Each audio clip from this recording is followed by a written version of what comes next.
of liberty in the fires of hope and prayer, with boundless faith in our destiny, we solemnly declare.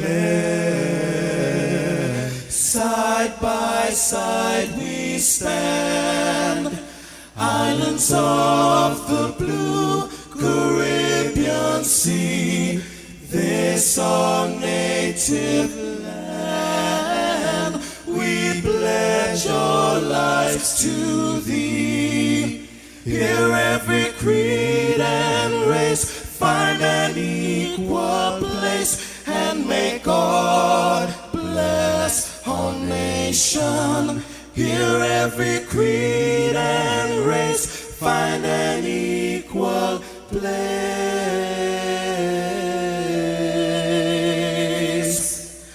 and may God bless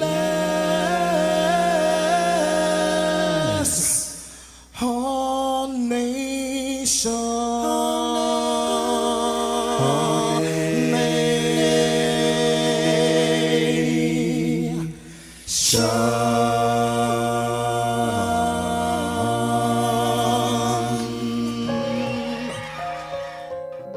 Heavenly Father, we come before you at the start of this new day, giving thanks for life, for health, and the opportunity to serve through this station.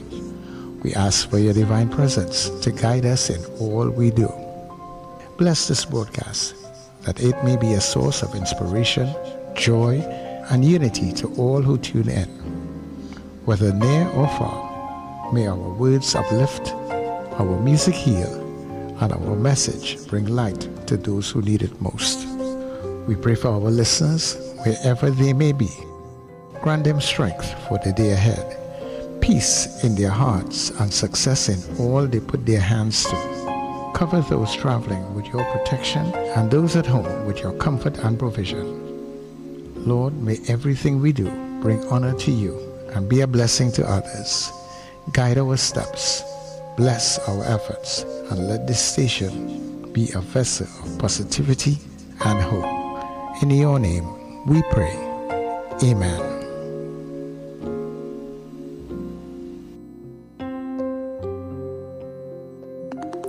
Your voice, your soundtrack, your station. New Era TT Radio. Net Radio. Better jump on this Monday with a breakout story. Melda, oh, why you gone away?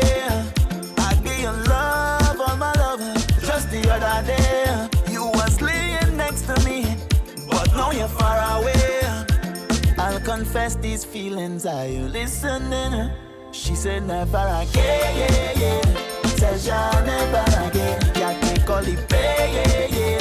Says ja never again. At the end of the day, yeah, yeah. You ain't gonna change your ways. No come back again, yeah, yeah. Nah. Where else I go, without you, my darling? It's pressure for so, when you ain't back on me. Where else I go, without you, my darling? It's pressure for so, when you ain't back on me. I'm missing you.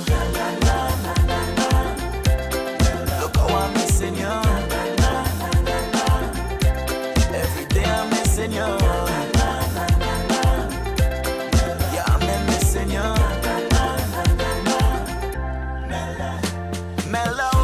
Mellow, look, you're gone again.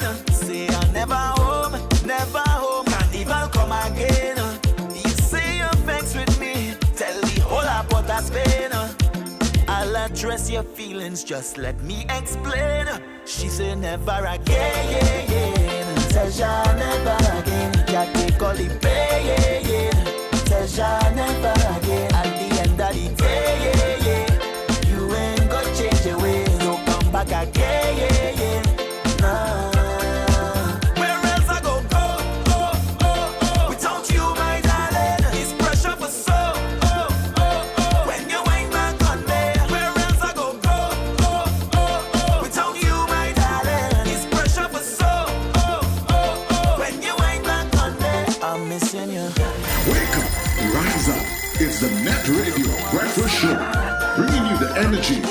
music and vibes to start your day right.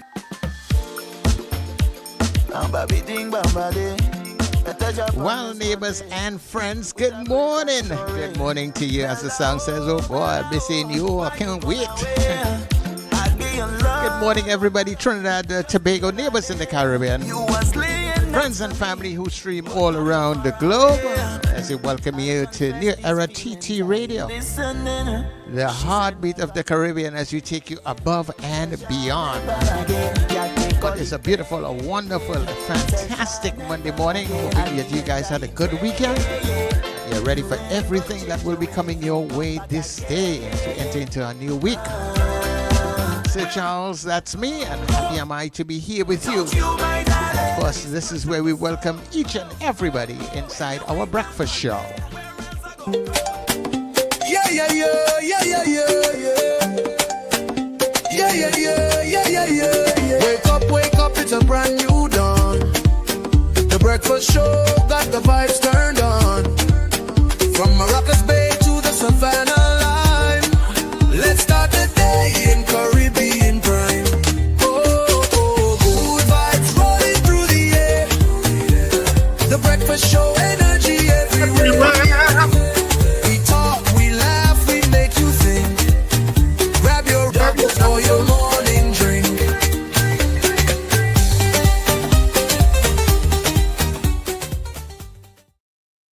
I feel like that should be the background music for the show throughout the show, you know. It will keep you in a peppy mood, but it might be a little intrusive because we'll be talking to guests are going. So, yeah, so what you think about the robbery that took place yesterday? Should be quite inappropriate. Anyway, good morning. Good morning to our listeners and viewers wherever you are across the planet. Of course, a special good morning to those of you in Trinidad and Tobago in the Caribbean. But of course, across the planet, wherever you're watching us from, good morning and welcome to the breakfast show this morning. I'm Richard Raghuba saying, of course, let me say a special good morning to my co-hosts, Wendell and Sir Charles. Good morning, guys. Good morning, Richard. Am I on? Good morning, Richard. Good morning, Sir Charles. Good morning, Trinidad and Tobago. And good morning, listeners and viewers all over the globe. It's a beautiful, bright Monday morning. I was surprised at how bright it got so early today. I don't know if you looked outside, but it was bright outside at 5, just around 5:20, 5:30. It was bright. Yeah, it got bright very quickly. Yeah. Well, maybe I don't. Well, I mean, I haven't been outside these early hours of the morning in a while, but it was extremely bright this morning. So but I know there was a shower rain sometime this morning. I heard it between sleep and wake. I heard a shower rain, but it appears to be a good day. So we're here. We're happy to be in the land of the living, and we are with you again for another week and another month. Yes. Yeah. You almost made me second guess myself. Is it the beginning of the month? But it's not. Well, beginning. I did what that African leader, remember that African leader made a mess of that word already? I can't remember which African leader it was. I can't remember what you're talking about. Yeah, beginning of our third month, actually. You know. Oh, you mean, yeah, but that would have been around the third, wasn't it? Yes. The start of our third month here. Yeah. And this Yeah. You know what movie I looked at? I mean, I know you're going to go into good news just now, but I looked at this movie that everybody was talking about called Straw from Tyler Perry. Oh, I saw that. I looked at it. As soon as I came on, I saw it was new, which was about 3 days or 4 days ago. I watched it. It came on from Friday, I think, right? Was it Friday? I think it was Friday. It was added. I think it's Friday. I probably watched it because I saw it new and I saw it was Taraji on. So I thought she was starring in it. So I said, oh, let me watch it because I like Taraji. Yeah, I like Taraji too. And so I said, let me watch it. And so I watched it. Straw. Yeah, I mean it's an interesting tear-jerking movie by Tyler Perry as he is consistently done. But I mean, outside of some of the other Tyler Perry gets all these how I should put it, unknown black people to feature in his movies. You know, some of them do a pretty good job, but some of them, of course, the acting is really second grade or third grade or fourth grade. We're talking about Some of the actors you mean in that particular movie, the actors, the ladies in the bank, oh my God. you mean okay, the secondary or third. Yes. But Taraji was really good, you know, she was really good, and it really was a tear, as I say, a tear-jerking movie to watch. So if you haven't seen it, watch it. I enjoyed it despite the kind of fourth-rate acting sometimes. And then I got into another Tyler Perry movie, a series called Beauty in Black. I don't know if you've ever seen that. I've never watched it. No. You should watch it. I know what you're talking about, but I've never watched it. Yeah, I watched that, and I've almost binge watched the damn thing yesterday. I just couldn't stop watching it, you know. And it's about this terribly dysfunctional black family, rich and black family. They are dysfunctional, you know, but I'm enjoying it still too, you know. It has a lot of twists and turns in the movie and a lot of emotions, you know. So yeah, I don't know. I'll probably try and finish watch it over the next few days. But it's called Beauty in Black, you know. All right. So yeah, that was my weekend really. You know, I did not venture a place over the weekend. But of course, you know, I had to play in South this weekend, Married and Mischievous at Sapa for one night only, last night, yesterday evening. And oh my God, that audience last night, South, you all are always so wonderful. And last night's audience, you all were special. I mean, they carried on various parts of that play. As I tell you, there's parts of this play that the audience is literally screaming. Screaming. I'm sure people who live in the distance could hear the audience bellowing at certain points. And of course, last night was no different. And we had a fantastic turnout in San Fernando. So thank you to all the people who came out last night. We appreciate you taking the effort to come out and watch theater. You know, I always say support theater. And so we had a fantastic turnout at Sapa, and people had an absolutely wonderful time. Corey was there last night. Corey Pascal came down south last night. And, Corey down south? Yes, but you make a down south feel as if it's somewhere far away. I don't know, like it's Argentina. I'm still kind of suspicious. No, I think he and Denise came. Well, I expected that, but I mean, Corey drive down south. Asked me something, but he and his wife really enjoyed it. And asked me something. I said, behave now, boy. What do you ask you? I can't tell you. No, you can't say that on radio. Let me finish. It said I won't tell you on air. So anyway, so people had a wonderful time. And of course, we now head this weekend back to Cipriani College. And of course, it's the last call at Cipriani College because you're going to wind up the show. So if you didn't see it before and you've heard the excellent reviews on the play, your opportunity to see the play is winding down. This is our last call at Cipriani College this weekend, Saturday and Sunday, of course, for Father's Day too. Because Father's Day is Friday. Saturday is at 8:30 p.m. and Friday is Sunday 6:30 p.m. Of course, tickets are available at all the usual outlets when we are in Cipriani College, which would be K Squared Fashions in Eastgate, West Mall, and Brentwood Mall, Shagona. So the three K Squared Fashions outlets would have tickets. You can also get tickets at Electronics in Arima, Jabali Rawi in Tunapuna, and of course, Champlain Auto Services and Antoni's Florals in Val Park Shopping Plaza. You'll also be able to get tickets at Cipriani College box office from today, 12 noon to 6 p.m. daily. So you should get your tickets early because, I'm just telling you, get your tickets early. You can ignore me, but it's good advice. Trust me. I think more and more people are hearing about the play. and more people are coming out. You could see that audience last night, it was recommended to them. Oh my God, that they were a fantastic audience. That alone should be our good news. But I have a good news. After that talk on the plane, that was my weekend, basically. But let's get into our good news. Yeah.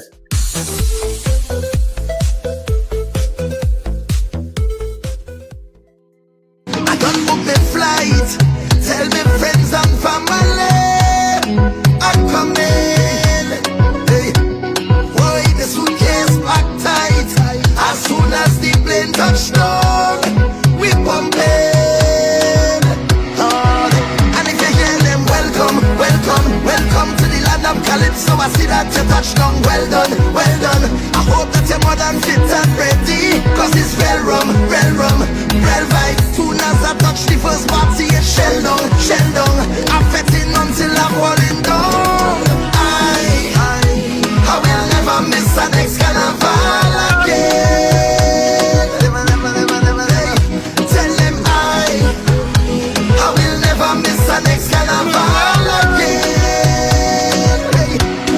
Until the good Lord take me, I'll be jumping up in a party. I'll be on the road with family. Yeah, it's that wonderful images of Trinidad and Tobago. Of course, that's Trini Silver, one of the bloggers that does a lot of Trinidad and Tobago tours, a lot of Tobago tours. So I follow him. So he had that one up. So I say, I'm going to use Trini Silver this morning. Yeah. So that's Trini Silver footage, and you should follow him. He has already some good content and some good tours that people, like even Trini Americans who come down and they go to tours in different places in Tobago and in Trinidad. It's always fun to watch. So that's our good news for today.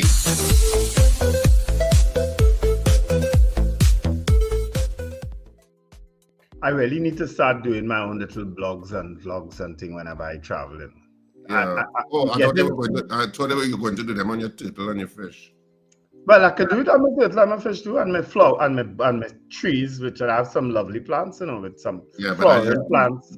Yeah, but I just 2 shows. Huh? You need more than that. You what? I said that's just 2 shows. You need more than that. No, there's 3 shows. But one on the kois, one on the Oscars, that is 2.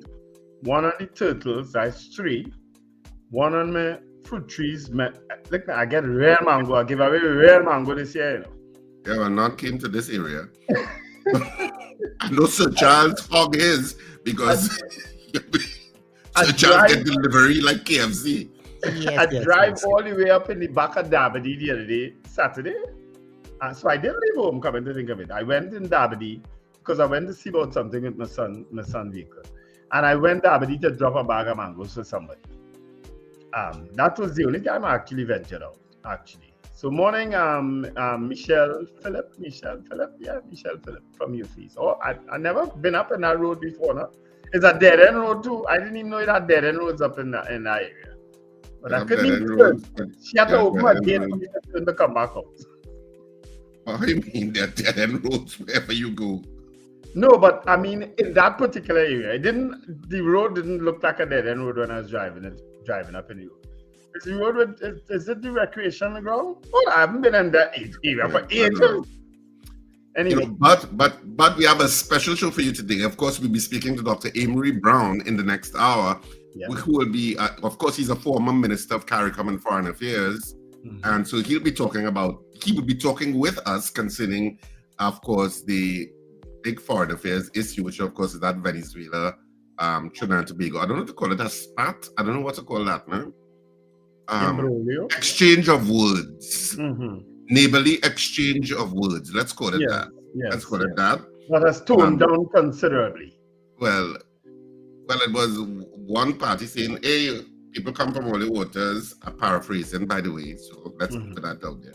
Hey, all in our waters. The other person said, it wasn't us, but don't play coming over here, because we will fix your good. And the other party said, you need to calm down, And so that's the extent of which it has reached. I paraphrased it. It wasn't exactly those No, words. no, you did it well. You did it well. But Because clearly there's been a calming down. So you did that's it the well. layman's version of what happened. Yeah. So let me just say happy birthday quickly, and then we greet the folks on the chat, and then of course we do what we do, open the lines. Marcia Chanpak, today is her birthday. Oh, happy birthday, Marcia Chan. Yeah, happy birthday. Former Councillor Jason Alexander, Helena Pierre, Jody Lalsing, Rhonda Marshall, who else? Marissa Green, June Bayer, and of course, last but by no means least, Wendell Manwaring. Today is Wendell's birthday. Happy birthday, Wendell. Birthday. So happy birthday to all you people and anybody else celebrating a birthday today. Today is the June 9th, is it? Yes, it is. Yes, how could I forget? Yes, it is June 9th. Yeah, so I'll greet the folks on the chat now. Of course, Suzanne Jessup at 1:31 says, glory be unto Almighty God and his son Jesus Christ. Love from Suzette and Mrs. Gemma. Anthony Tinto came in at 4:06. Marcia Rock says good morning. She is in Orlando, Florida. Melissa from Charflair. Wendy Ann James from Arangwes. Boy Bidesi from Debe. Brennan Smith from Goodwood in Tobago. He is on the port waiting to board the ferry. Safe journey back home. Well, didn't say if he's going back to Trinidad or if he's coming to Trinidad. Marlon Motley from Valsay North. Good morning, Marlon. Slick Money Grip, who never told us where he or she's from. We don't even know if it's a man or woman. Margaret Thomas says good morning. Doreen Pierre from North Carolina. Lennox Francois from Baltimore. Brent Hackshaw, who's never told us where he's from either. Robert Taylor from Fernandina Beach in Florida. Good morning, Robert. From Malabar. Ron DeSantis Jr. from Norfolk, Virginia. Pearl Cordis from Brazil Village. Good morning, everyone. Pearl Cordis, I met your daughter, Stacey Ann Cordis. I didn't know her name. I've known this lady for a while at Massey. And she said she is Pearl Cordis' daughter. I said, oh, what a small world, because this is a name I've always seen on the chat. So you also met Kathy and Charles. Well, hold on. I'm going to Kathy Ann just now. So Pearl Cordis, I met your daughter, Stacey Ann. She's a wonderful human being. And I'm sure you are also. Subhash Mangal, Carol Guevara, Lambert Bruce from El Dorado. Kathy Ann Charles. Now, let me tell all of this story about Kathy Ann Charles, right? I was at Rumbox on Friday. So Kappa called me and said somebody dear to me. So I said, somebody came to me. So I walked out and I saw this lady and she came and she hugged me and she said she's Kathy Ann Charles. No, I was expecting her. I did get a message that she was coming, right? And as I meet Kathy Ann Charles, I see Richard Raguba saying. So I say, hey, I assume they come together. Not knowing Richard came at the same time. So Kathy Ann was able to meet Richard and myself at the same time at Rumbox. Yep. I saw her outside. You had mentioned that, I think on the show on Friday, that she said she might have passed. Mm-hmm. And coincidentally, I was in Port of Spain on Friday afternoon, and I was just ducking. And as I was walking towards, I saw this lady looking to see where Rumbox was. And I said, I'm wondering, that's Kathy Ann Charles. But she was ahead of me coming up the walkway to the driveway. Rumbox. And so I was saying, that's right, but of course I never met her before, so I wasn't sure. And yes, of course, my instinct was right. So we all met and we took a couple of pictures. Yes. When they didn't send them, I started to put them up. I didn't send them. I'm sure I did. You did. You put it in the group. Yes. My bad. Yes. So a special good morning to you, Kathy and Charles. It was wonderful meeting you. It was. I didn't stay long. I don't know how long she stayed liming with you because. Yeah, we lime a little while. Okay, because I had to leave. Yeah. But it was a pleasure meeting you. Yes. Nice meeting you, Kathy and Charles. Joyce Phillip, Cheryl Silly, Ingrid from Tucson, Hilary Zan, Patricia Defoe, Apollinaus, Diane Payne, Felix Cazo, Gavin Frank from Powder Magazine. Hilary Zan said, Richard, I enjoyed the play last night. Definitely will recommend it to everyone. All right, nice. Thank you. Naz, okay, it might be a name spelled backward, you know. Magic, Rena Buru Jennings from Pity Valley, Larry Charles from Larry. Is this Larry? Yeah, Larry from Marval. Larry from Marval. Larry Charles is the wonderful, the best snow cone in Trinidad and Tobago around the savannah by QRC. Yeah. Child of Indomitable Ram Naresh, Candice Pascal, happy birthday to Sachin Wilson from Arima. All right, he's a regular listener. Yes, that person messages my Facebook chat also too. Oh, good morning, Sachin Wilson, and happy birthday to you. Happy birthday. Happy birthday to you. All right. Quintessential Sachin Wilson, I think that's the name he goes by on Facebook. Anthony Atwell, Trini Gets Fit, Robert Harper from Cascade, or is it St. Anne's? Candice Pascal said, search TikTok breakfast shows, New Era Radio. Okay. Donna Ramlo Chan, good morning. Josie Richardson, Stellar Services, that's a new name.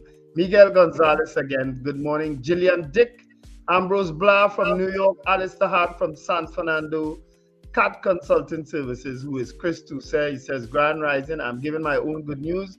Panas, the movie premiered. Yeah, I did share it with the chat, Chris. Panas, the movie premiered as the feature movie on Friday night during the Caribbean Film Festival. But I'm in a WhatsApp group with Barry Bartholomew, so he posts all of the things that are happening with Panas. Mm-hmm. So I thought he really gives up some good content about what's happening with that movie. All right.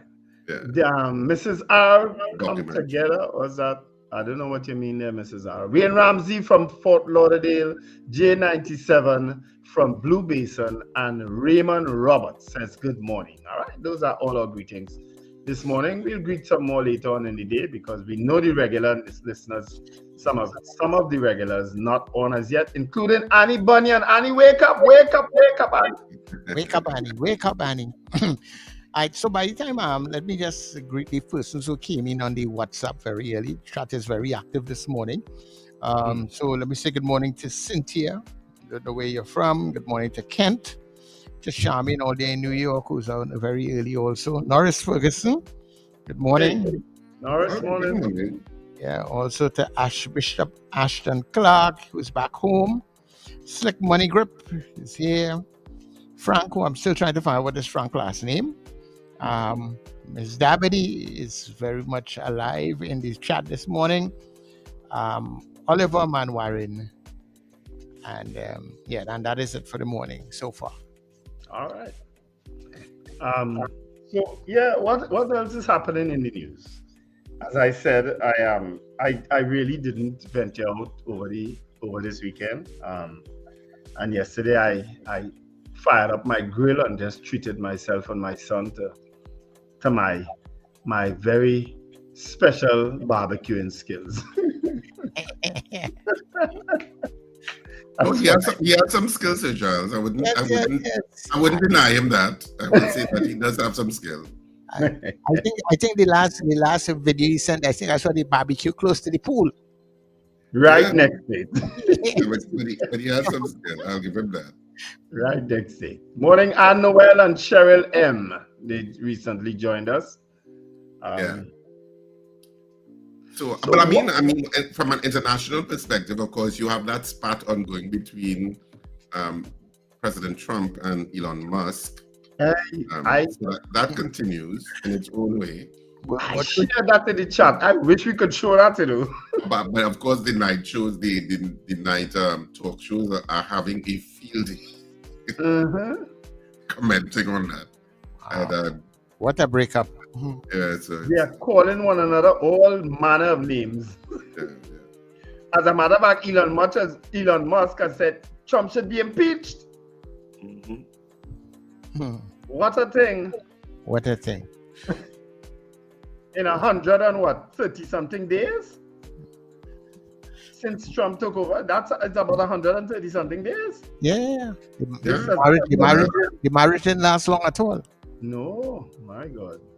But folks, you should watch that. You should look at it's MSNBC, that one in particular on MSNBC. I enjoyed watching that. I said, what kind I of wonder what it means going forward, because for the American people and as far as governance and stuff, you know, I wonder what it's going to be like from here on in. Well, it's the world's richest man against the world's most powerful man. At the end of the day, in a way. In a kind of way, yes. Mm-hmm.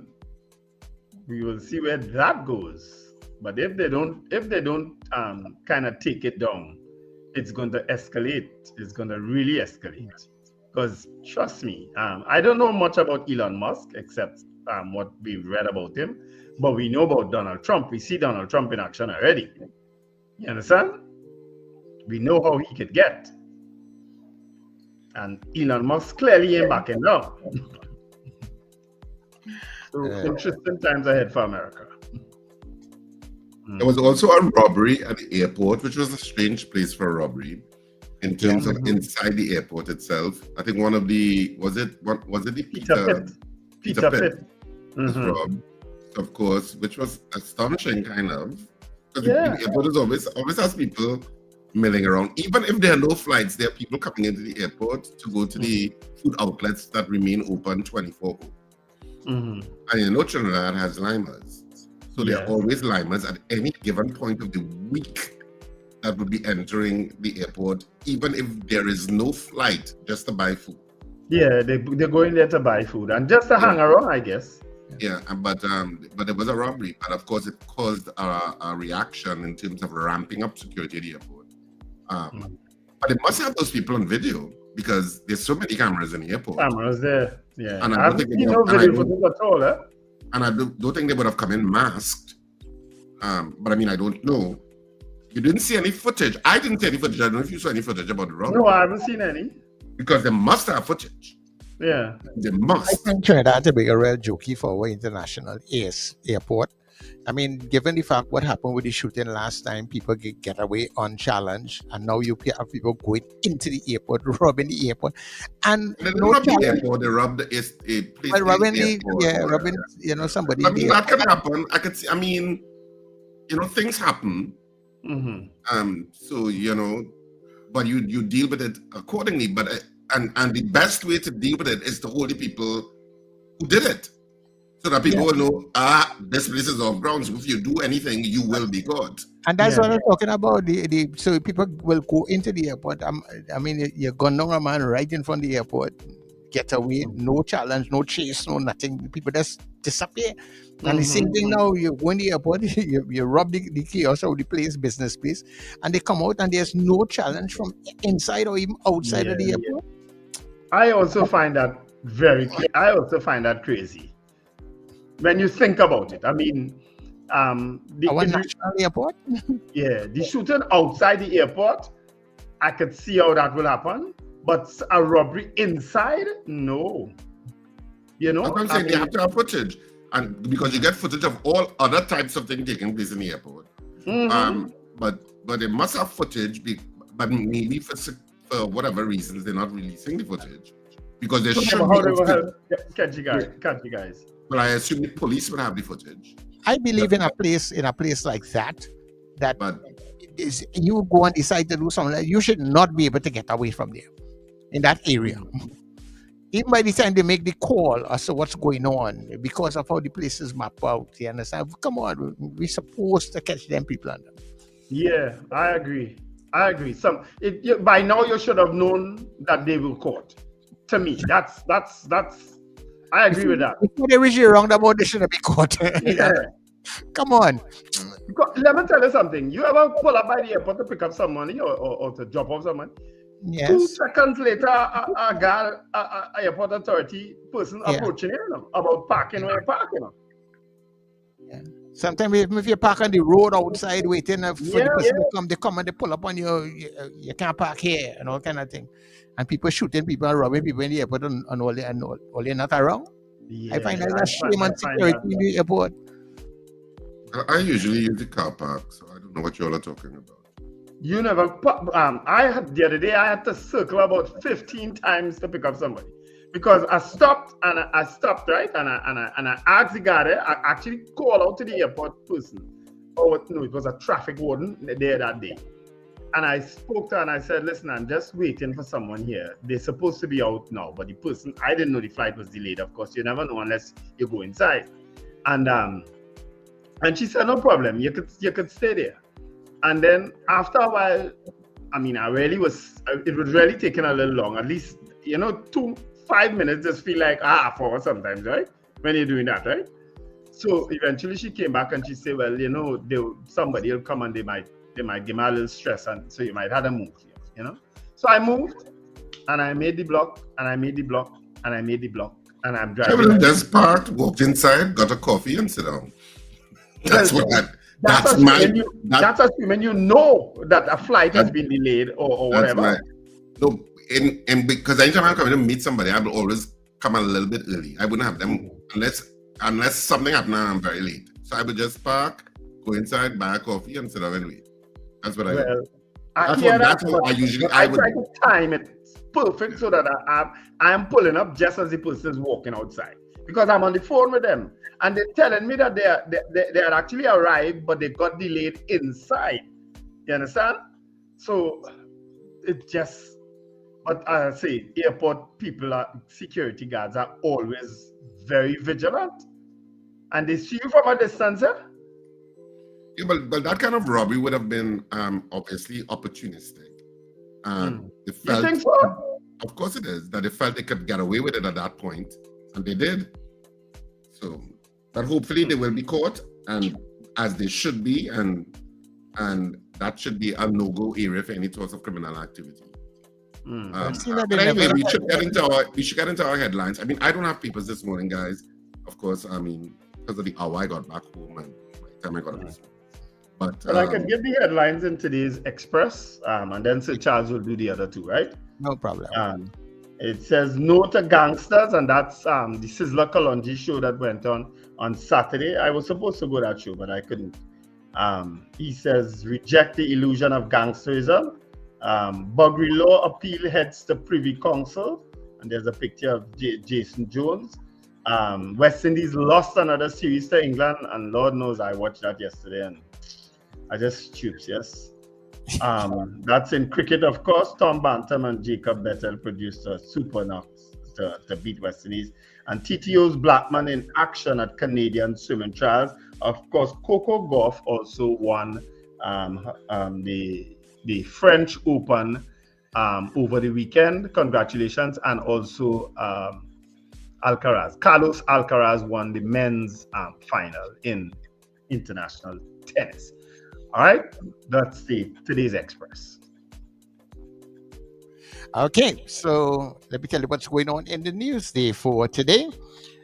Patriotic, PM takes bold stand on Venezuela. We will not be bullied. We know how that's going. Penny admits PNM lost touch. Another story from the PNM also. PNM's People's Champion slate complaining of voter list delays. Wendell, you know anything about that?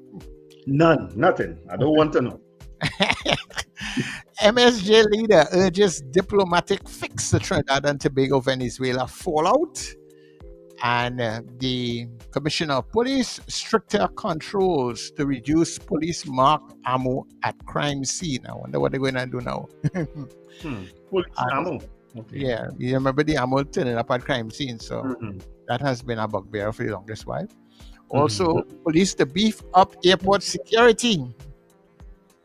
Yeah, so that is also.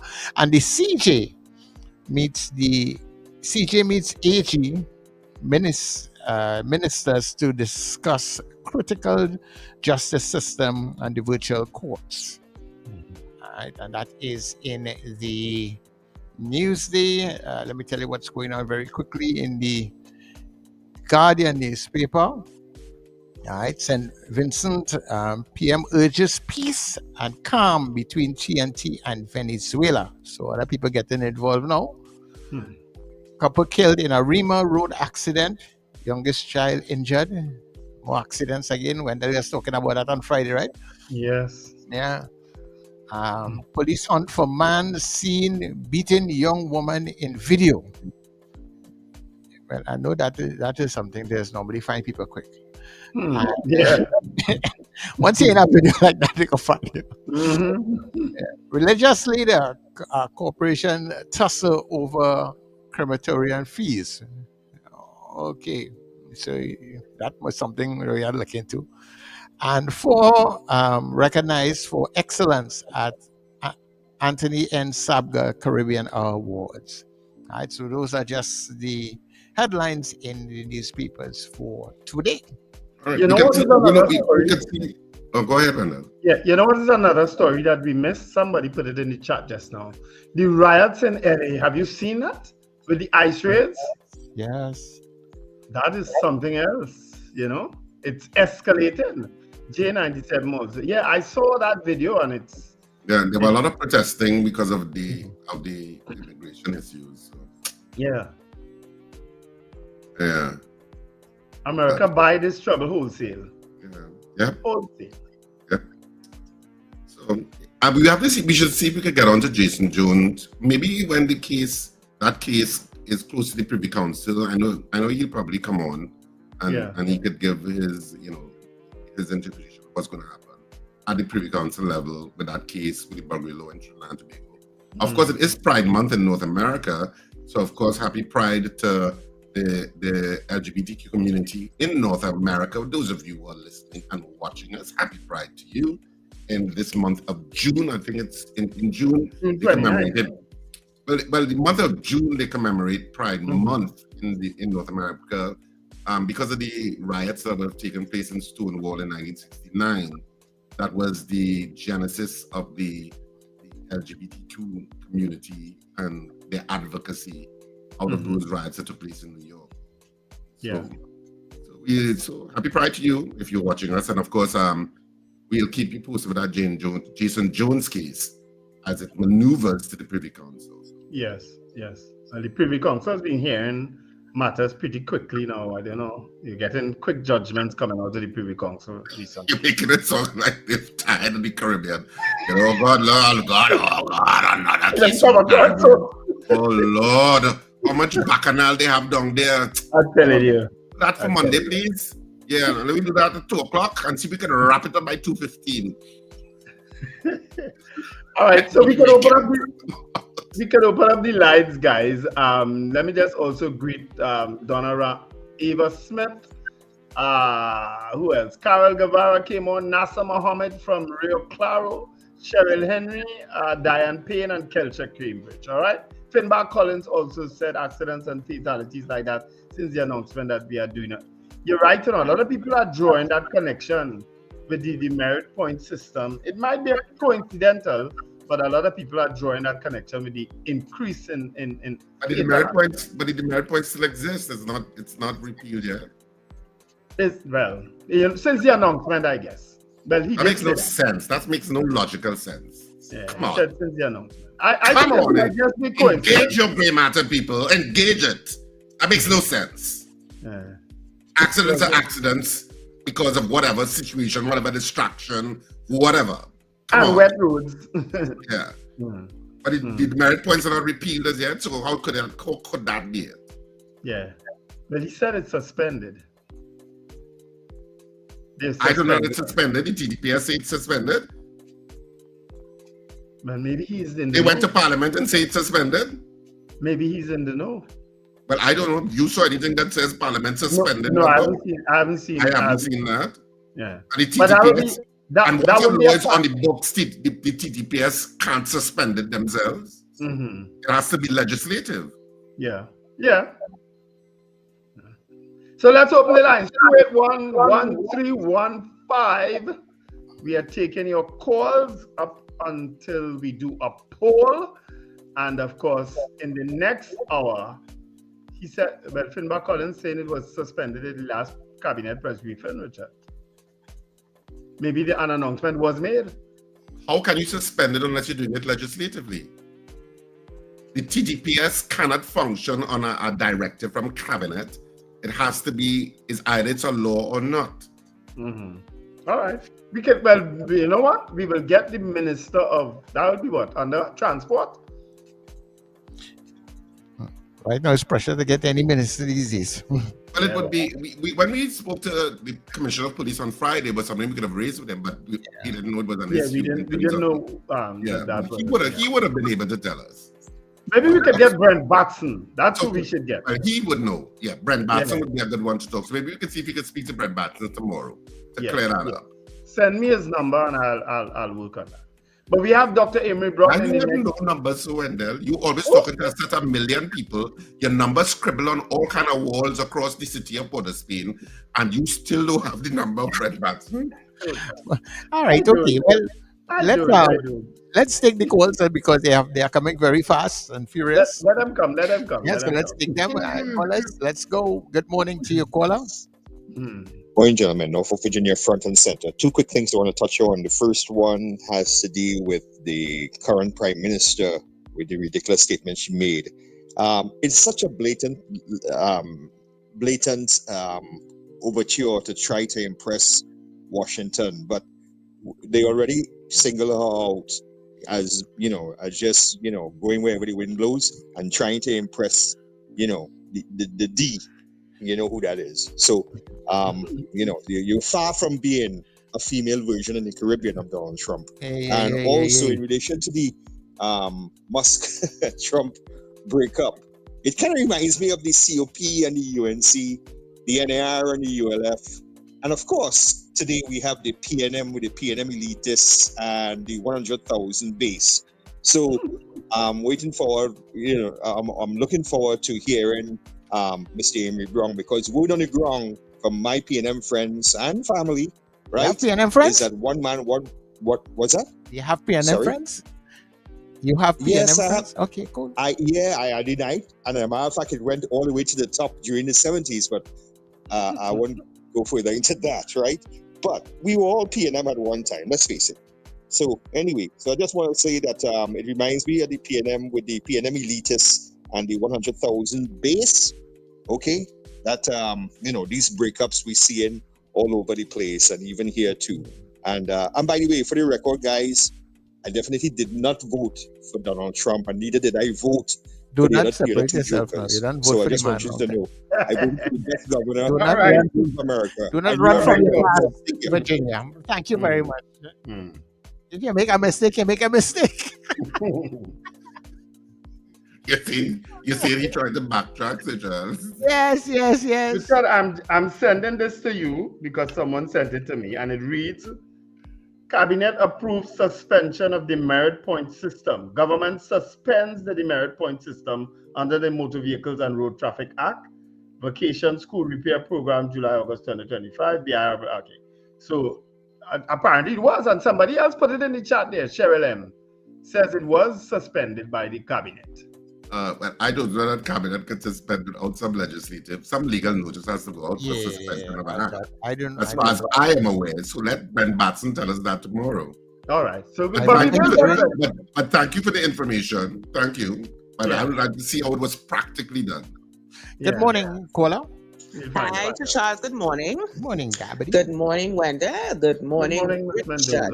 Good morning. So, Richard, I'll try to go this Sunday because I couldn't get time to go in Port of Spain all the time. So I'm glad you have it at Cipriani, which is closer to me.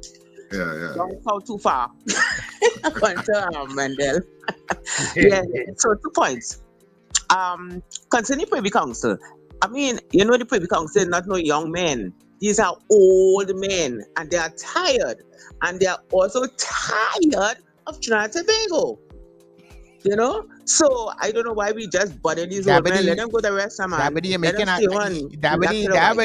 an attack on senior citizens. No, these Privy Council men, not citizens. May I remind you, Davide, if you look on your screen. Don't we? can't Don't. be a citizen. Yes. Yes.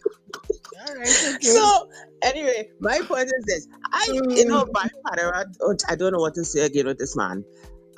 He said he's still talking about the aggressiveness with his party, his government, and Venezuela, and on the other hand, talking about they are having talks, like diplomatic talks. If diplomatic talks are happening, why is there a need to still talk about aggression? Why? If diplomatic talks are happening, we don't talk about there is some kind of a cover conclusion, which I doubt very much. I feel nothing happening because we are supposed to still have an ambassador in Venezuela. We have an ambassador from Venezuela in Trinidad. So why all is that backward and back in what you call it, to and fro, with stupidness. And as I said, I believe there's no talks happening. Nothing diplomatic about this happening. So Barry Patriotic just trying to fool people. One hand is saying one thing, and the next hand is talking something else. All they give you a break now. All right. Okay. Thanks very much, Dabity. When the diplomacy, people, diplomacy. Good morning to you, caller. Welcome.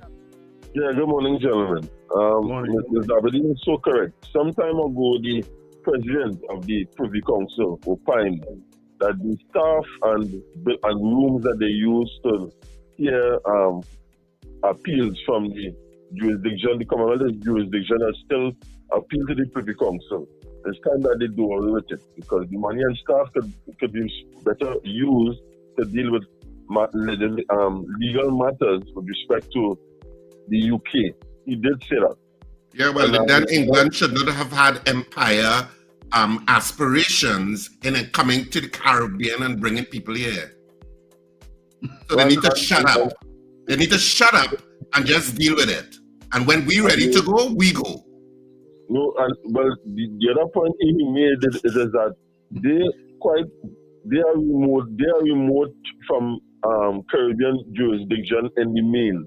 And you were saying that it is time they haven't been independent so long that they should stand on their own judicially. With regards to the demerit point thing, what happens is that under 88B of the demerit point system traffic amendment, suspension of certain provisions of that particular amended act can be done through cabinet, and that is what was invoked and was said in the briefing on the postcard briefing on Thursday.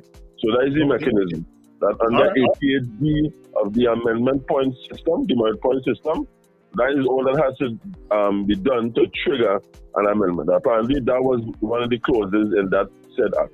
But you all will get full. And what is happening now is that tickets are being issued here, the electronic tickets, but it's just that when you receive the ticket, under the merit point penalty, there will be zero on the ticket. So yeah, so you just get a ticket. Okay.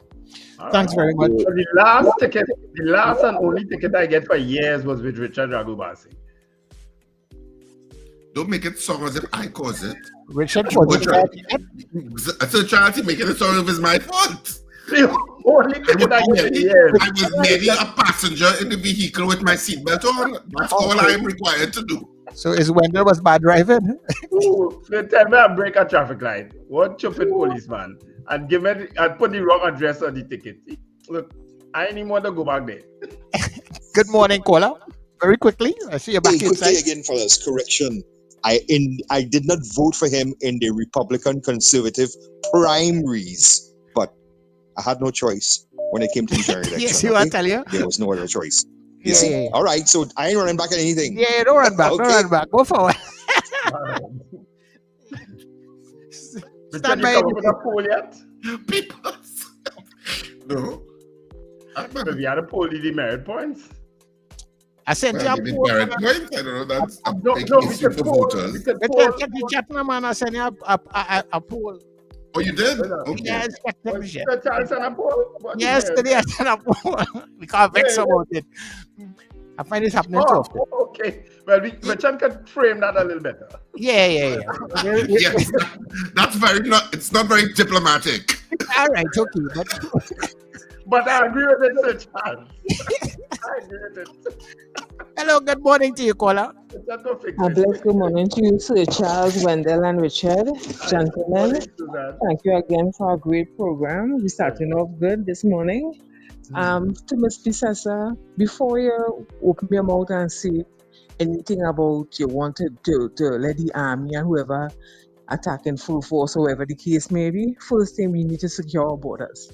Anybody could roll into Trinidad and do what they want. We don't have enough Venezuelan here already. Some of them who really are doing good, they're trying to help themselves, and then you're going to have a few rogue ones.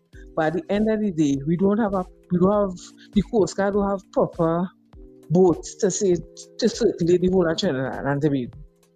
That's one. Army, same thing. Before you bump, because at the end of the day, I thought you would have said, all right, you hear something like that, let me see what really happened. Don't jump and say no one time. See what's going on. Because if it was the other way around, you would have liked Maduro to come and say, hey, what's going on? Let me really see what's going on. Yeah. Because he has power. When I say power, he have the full equipment, both everything. Military might. You understand? But we don't have that. No, so he's not afraid to go like that. It's still open. Anybody could hold in and do. And if they want to drop a bomb, they could do that because the border is open. Because lack of boats and whatnot. You understand? It's no fault of the Coast Guard or any of them. If nothing is there, provided there for them as proper equipment, just like the fire station when house burning down. If they don't have proper equipment, how could they do their work? Okay. Right? So enough respect, gentlemen. Great program. I can't wait to hear Amery Browne, Mr. Amery Browne, on your program. So you're a blessed one. All right. Thank you very much. And will this work, Wendell? By time we sort it out. Good morning to your caller. I like the Charles we are playing it to do, but we can't. Yeah, man. Good morning, Sir Charles, Wendell, and Richard. Good morning, Zena. Yeah. Listen, Wendell, I want to talk directly to Wendell. Wendell, I thought that meet and greet by the Panyard, I saw a link on Saturday night. I thought was for all PNM. I didn't know was to present a slate. I think that was obvious that they were presenting some slates. One team, or I think it's one team. You thought it was obvious? Well, you also say the advertisement came out. I thought it was for everybody. So where does the other people belonging to the PNM who wants to present itself? You know why? That's not unusual at all. PNM. That's not unusual in the internal elections of the PNM that they would have slate presentations and so on. It happened last internal election. Will she presenting that because those are her people? What I can tell you, because the political leader went up unopposed, I don't know why she would have aligned herself with a slate. But that's her. Because you have one of your people too who even get the seat, who is Dominic, who is going up. Why would you not be able to come on a platform and talk? Yeah. You know, I find it kind of still sending a kind of wedge between the entire PNM. And they have to be very careful about that. Yes, I agree with you. Okay. Yeah. Anyhow, I'm looking at what is going on in America. Well, people taking action now in the streets early hot. But I'm wondering if Trump, with all what is going on between he and Musk, you think he will send Musk back to South Africa? I'm waiting to see him write up that one because he's not from American citizen. So if the scene get too hot, I would expect to see that happen, but we will wait and see.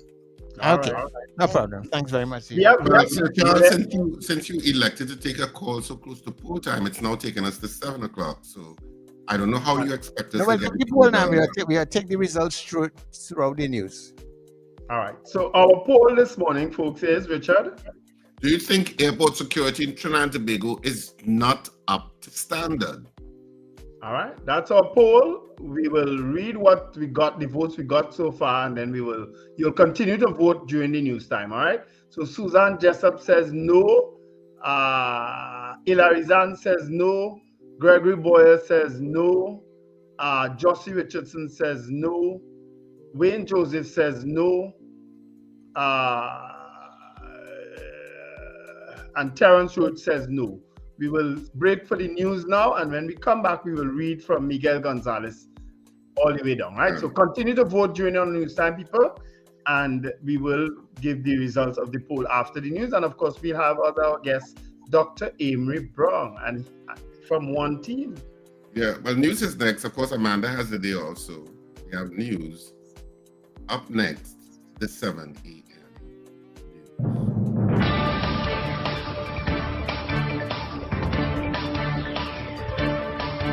The news you need, the clarity you deserve. Local, regional, global. This is Net Radio News Now. This is News Now on New Era TT Radio and M&E TV. I'm Derek, in for Amanda, who's off today. Homeland Security Minister Roger Alexander says he will personally monitor airport security after a recent armed robbery exposed gaps in the outer perimeter protection at Piarco International Airport. Alexander visited the airport the next morning and said while internal security is solid, the outer areas lack visible deterrence. He expects a daily update from Acting Commissioner of Police, Junior Benjamin, who assured that police presence will be ramped up both in Trinidad and Tobago airports. The incident follows the April killing of Arkham Sowers Kwashi, who was gunned down shortly after landing at Piarco. Alexander stressed that international airports must be guarded like first world facilities, with visible, heavily armed patrols. Benjamin said suspects appear to be monitoring police patterns. He promised tighter coordination with airport security and more tactical units to ensure 24/7 coverage. He emphasized that one incident shouldn't define police efforts, citing overall reductions in serious crime. The airport's authority says it's redeploying resources and working with Homeland Security for a stronger, permanent security presence. Former Energy Minister Stuart Young has hit back at current Minister Dr. Rudal Munalal over comments on a court ruling involving the Nichuan gas-to-liquids explosion. The High Court recently ordered the Ministry of Energy to release an investigative report into the 2021 blast that killed one person. Munalal publicly welcomed the ruling, prompting a sharp response from Young. In a Facebook post, Young called Munalal's comments misplaced and ironic, saying Munalal seemed most comfortable commenting on court matters, a place with which he is personally well familiar. Young said the ministry withheld the report based on legal advice to avoid liability, as Nichuan hadn't consented to its release. He maintained the ministry acted appropriately under his leadership. If the High Court has now ordered that the report be provided, then that is a matter for the ministry to consider and carry out, he said, while accusing Munalal of trying to discredit proper legal handling of the case. The fallout from the One Caribbean Music Festival continues, as Island E-Tickets is demanding the return of $80,000 advanced to Jamaican artiste Vibes Cartel before his last-minute withdrawal. Cartel was the headliner for the May 31st show in Port of Spain, but pulled out over alleged contract breaches, triggering a wave of refunds and chargebacks. Island E-Tickets, which handled ticket sales, said it advanced the money from ticket proceeds and is holding over $7.8 million to cover refunds and losses. Over 68 chargebacks and 200 refund requests have already been processed.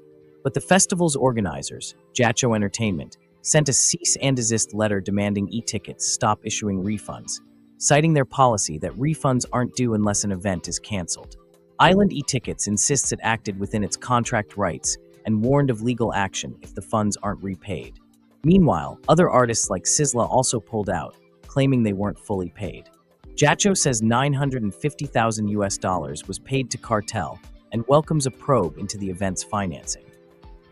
A violent beating of a Form 4 student at Southeast Port of Spain Secondary has shocked the nation after a video of the attack went viral. The teen was punched, kicked, dragged, and left bloodied by multiple girls in a school bathroom. Her stepfather, a police officer, says the assault stemmed from a family feud between his daughter and stepdaughter. He claims his biological daughter, who doesn't attend the school, encouraged her godsister, a student there, to handle the situation. The stepdaughter, who lives with him, suffered serious injuries, including a broken nose and fractured tooth. 3 students have been suspended, and police are investigating. The stepfather says years of unresolved conflict between him and his ex-wife contributed to the tension, her of enabling their daughter's rebellious behavior. He's now receiving threats and is considering relocating for his family's safety. In the region, tensions between Trinidad and Tobago and Venezuela have flared after Venezuelan President Nicolas Maduro claimed that armed mercenaries, including a Trinidadian, were caught entering Venezuela illegally. Prime Minister Persad-Bissessar denied the claims, saying her government had no evidence to support them.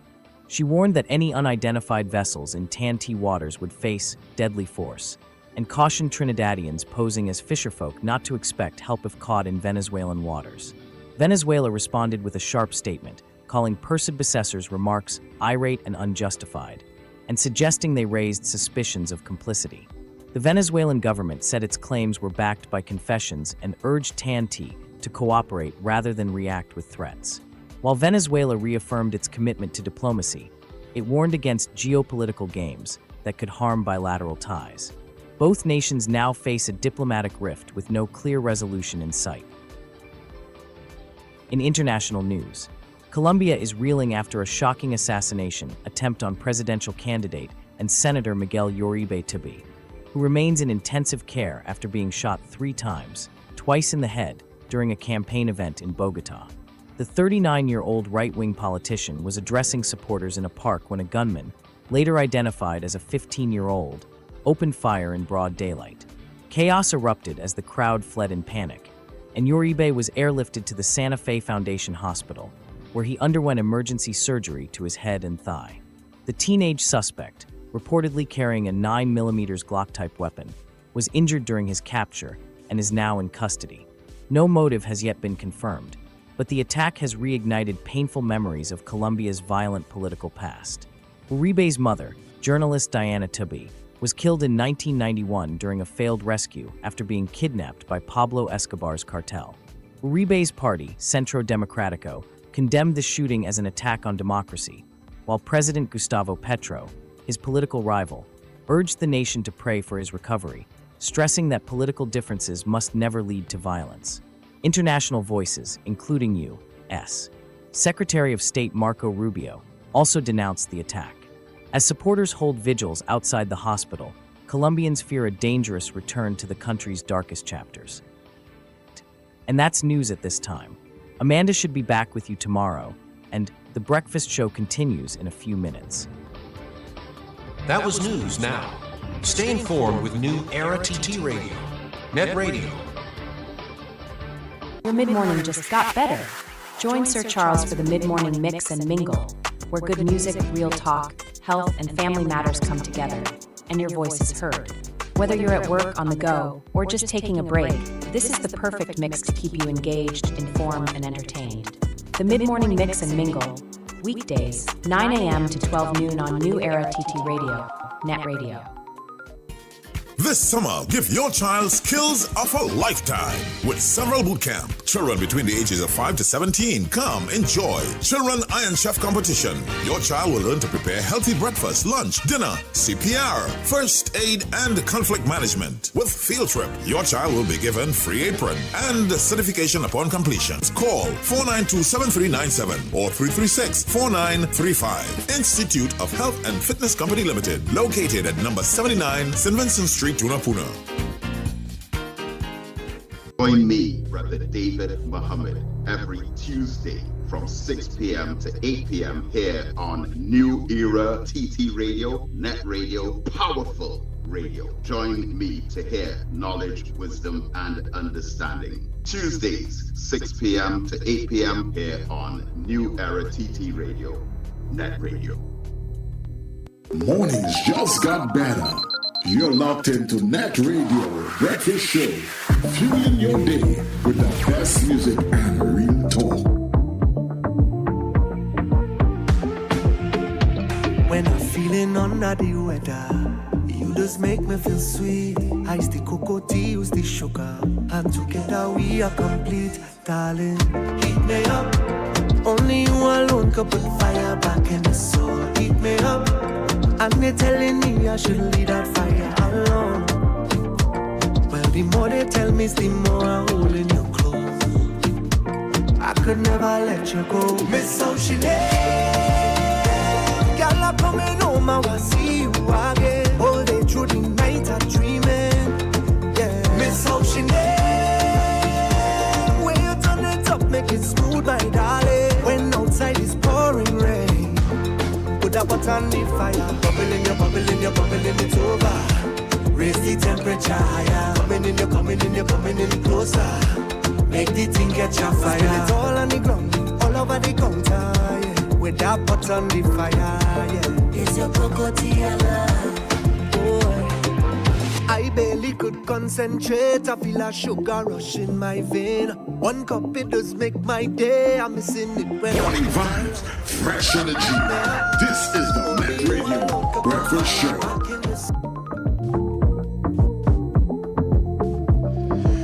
Everybody, as we welcome you back to the breakfast show right here on New Era TT Radio. That one went out especially for my good friend CP and of course our number one fan GP, my two very good friends.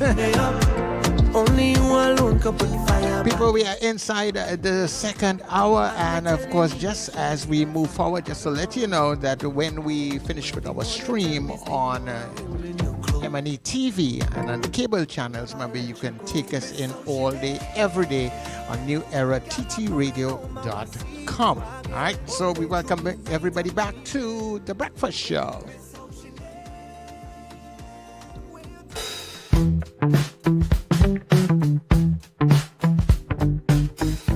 S&H Rumbox, 137 Western Main Road, St. James, for all your retail and wholesale needs for alcohol and non-alcoholic beverages.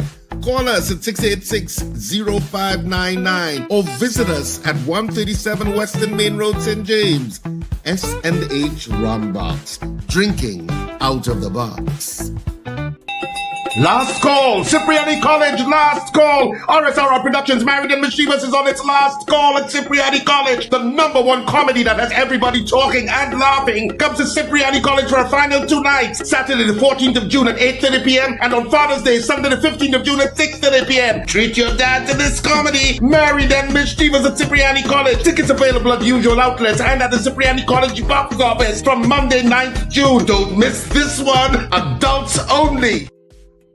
Great news, Caribbean. The Breakfast Show is now on M&E TV, bringing you entertaining conversations, vital information, and influential perspectives throughout Trinidad and Tobago and across the Caribbean region. Catch us on Digicel Channel 20, Flow Channel 111, Amplia Channel 117, Blink Channel 109, Tricode Channel 154, and Airlink Channel 10. The Breakfast Show connects with the Caribbean and Trinidad and Tobago like never before.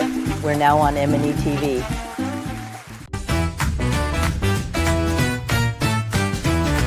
Advertise with us on New Era TT Radio, the fastest growing streaming platform for talk in Trinidad and Tobago. Audio and video ads welcome. Elevate your brand with us. Connect with us at newerattradio@yahoo.com or call us at 299-5156. Now what are you waiting for?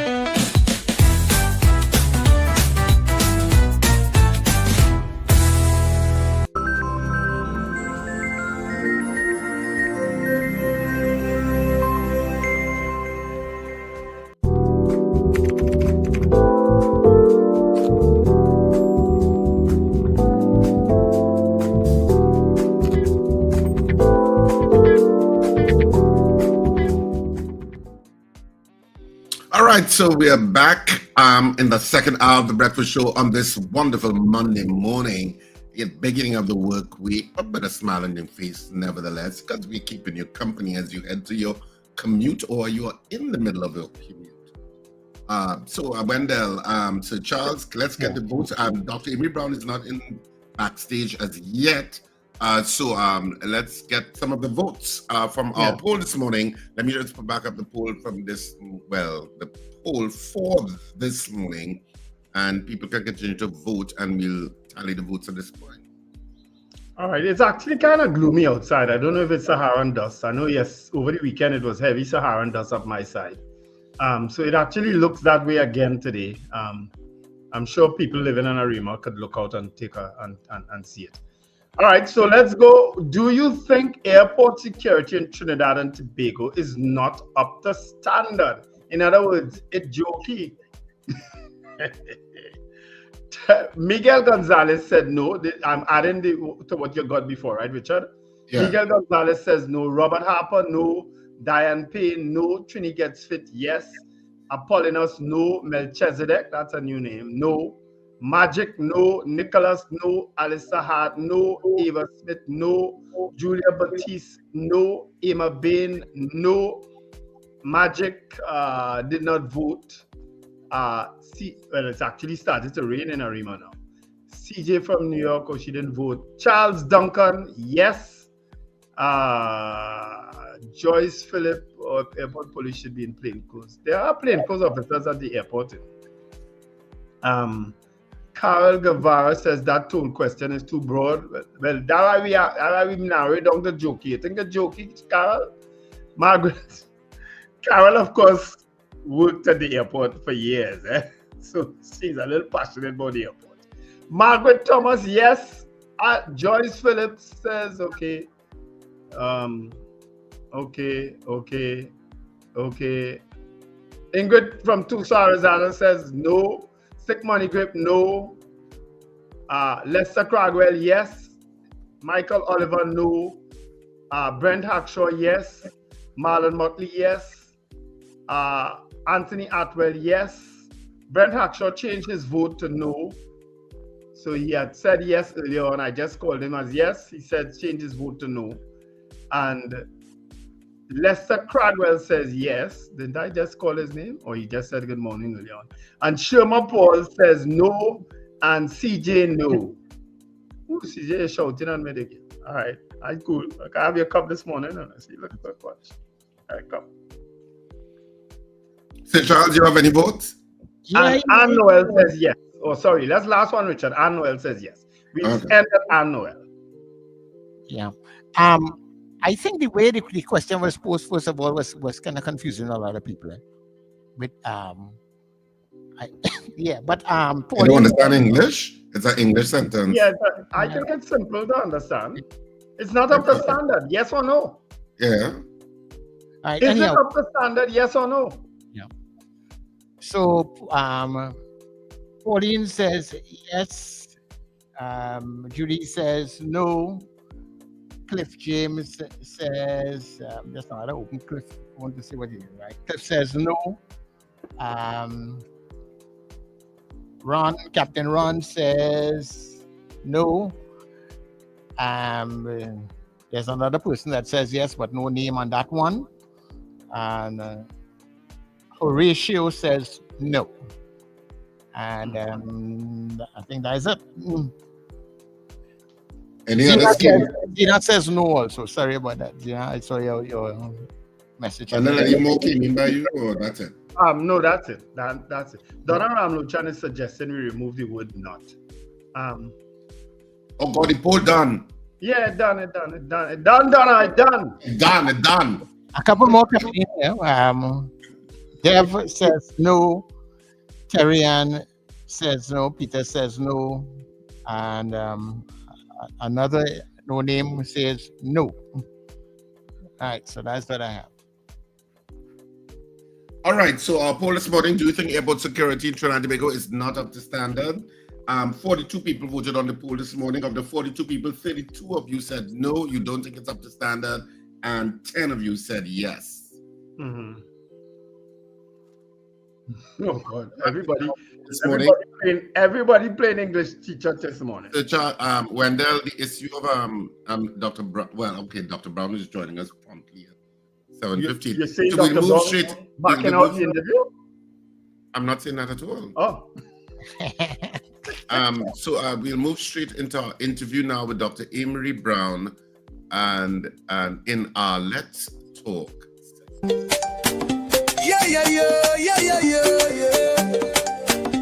Yeah. yeah, yeah. So, good morning, Dr. Brown, and welcome to the Breakfast Show. We appreciate you taking the time to speak with us this morning. Good morning. It's great to be back on your program. Good morning to your co-hosts and all of your listeners and viewers across Trinidad and Tobago and beyond. Yep. Good morning, Dr. Brown.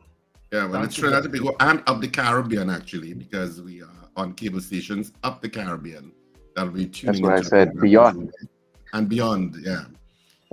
So thanks for joining us again. We appreciate you, as I say, taking the time to speak with us this morning. So, of course, well, congratulations on your appointment as a senator. Let's get that out of the way. I mean, well, so you're back thank in you. town.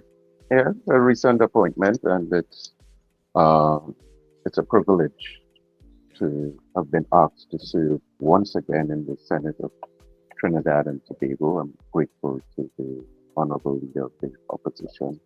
And so it now sort of completes my political tour in terms of having served in the lower house in both government and opposition, and now having served in the upper house in both government and opposition. So sometimes I feel I'm a bit young, but clearly I'm not, because I've sat on most sides of the Parliament of Trinidad and Tobago. But seriously, it is a privilege to serve the people of the country that I love, and it's a responsibility that I take very, very seriously. So even today, having the opportunity to sit with you and discuss important matters of national attention, I take it seriously and approach it with a spirit of patriotism, concern for Trinidad and Tobago, and always best wishes for the future of our nation. Yeah. Now, Dr. Brown, you would have held the position of minister. Well, you first were a diplomat. In I think was it Brazil? Yes, I initially was Minister of Social. Then I was the ambassador of Trinidad and Tobago to Brazil, accredited to a number of other countries in the Southern Cone, Argentina, Chile, Uruguay, and Paraguay. Right. And then, of course, you would have been brought back as Senator and Minister of Foreign and Caricom Affairs. During your time in office, would you have had to navigate any difficult situation? And if yes, tell us how was it resolved? The answer is yes. In a vibrant and busy area like the Caribbean, and representing a country like Trinidad and Tobago, which has important engagements across Latin America and beyond, it is inevitable, both as ambassador and certainly as minister with responsibility for foreign affairs, that you would have to engage, resolve, apply diplomatic skill to a wide range of issues and challenges that arise on a continuous basis. So let me, in response to your question, Wendell, take you back to my service as ambassador. There were many developments that would have potentially affected the bilateral relationship between Trinidad and Tobago and Brazil, and even between Trinidad and Tobago and other countries in the Southern Cone. During my service, there were several incidents where nationals of Trinidad and Tobago were arrested in Brazil, detained by Brazilian authorities. And what would we have done then?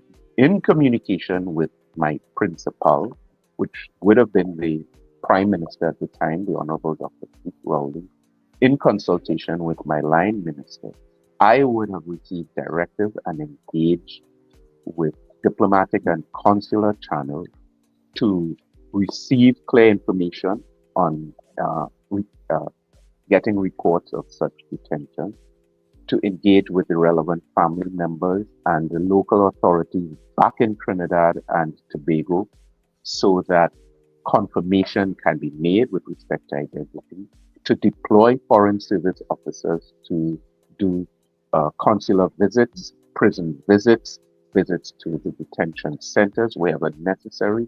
So besides rhetoric and megaphone engagement in media conferences, there's a lot of work that has to be done where there is a detention or even an allegation or claim that a detention has been made. And I have lived with that during my career as ambassador.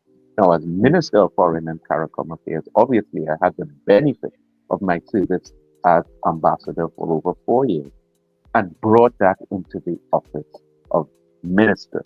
It's a privilege not many would have had, having served in the field and then being placed in a position of having responsibility for the service.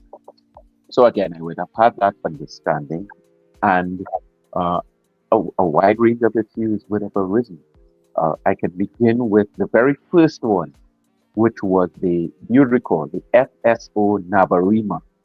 I don't know if Paul Richards is still with you. He was very much engaged in that. This was when, you'd recall, a fuel service vessel of Venezuelan nationality in the Gulf of Paris was the subject of a wide range of very vigorous claims by my friend Gary Aboud and several others that it was spilling oil into the Gulf of Paria, the Venezuelans were being reckless, the Caroni swamp was going to be decimated, it would be the end of our ecosystem, and the media climbed on board.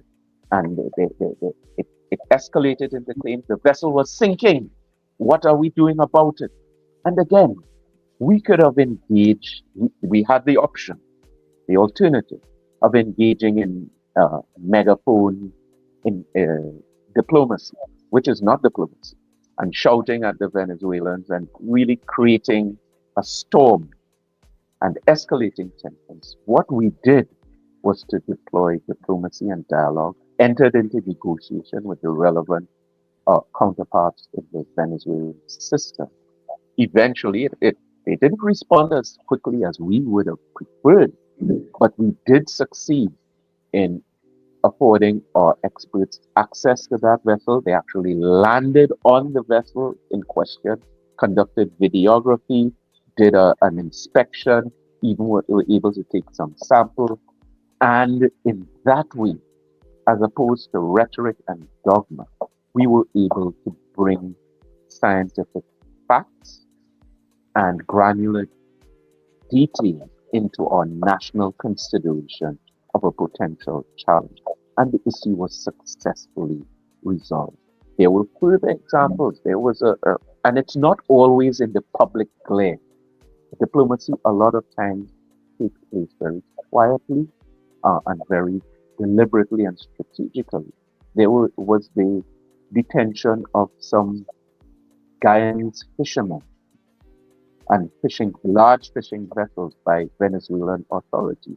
And very quietly, using back-channel diplomacy, Trinidad and Tobago and the Minister of Foreign and Caricom Affairs at the time, your humble servant, got involved, working with the Minister of Foreign Affairs of Guyana, speaking directly to Venezuelan authorities.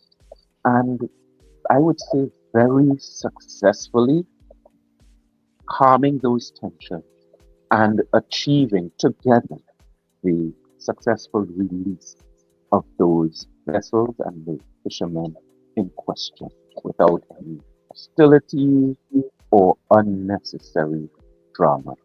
And that worked out. And there are many other examples. Trinidad and Tobago have had such a strong history of being on the right side of these controversies and disputes, being the mature entity in the room.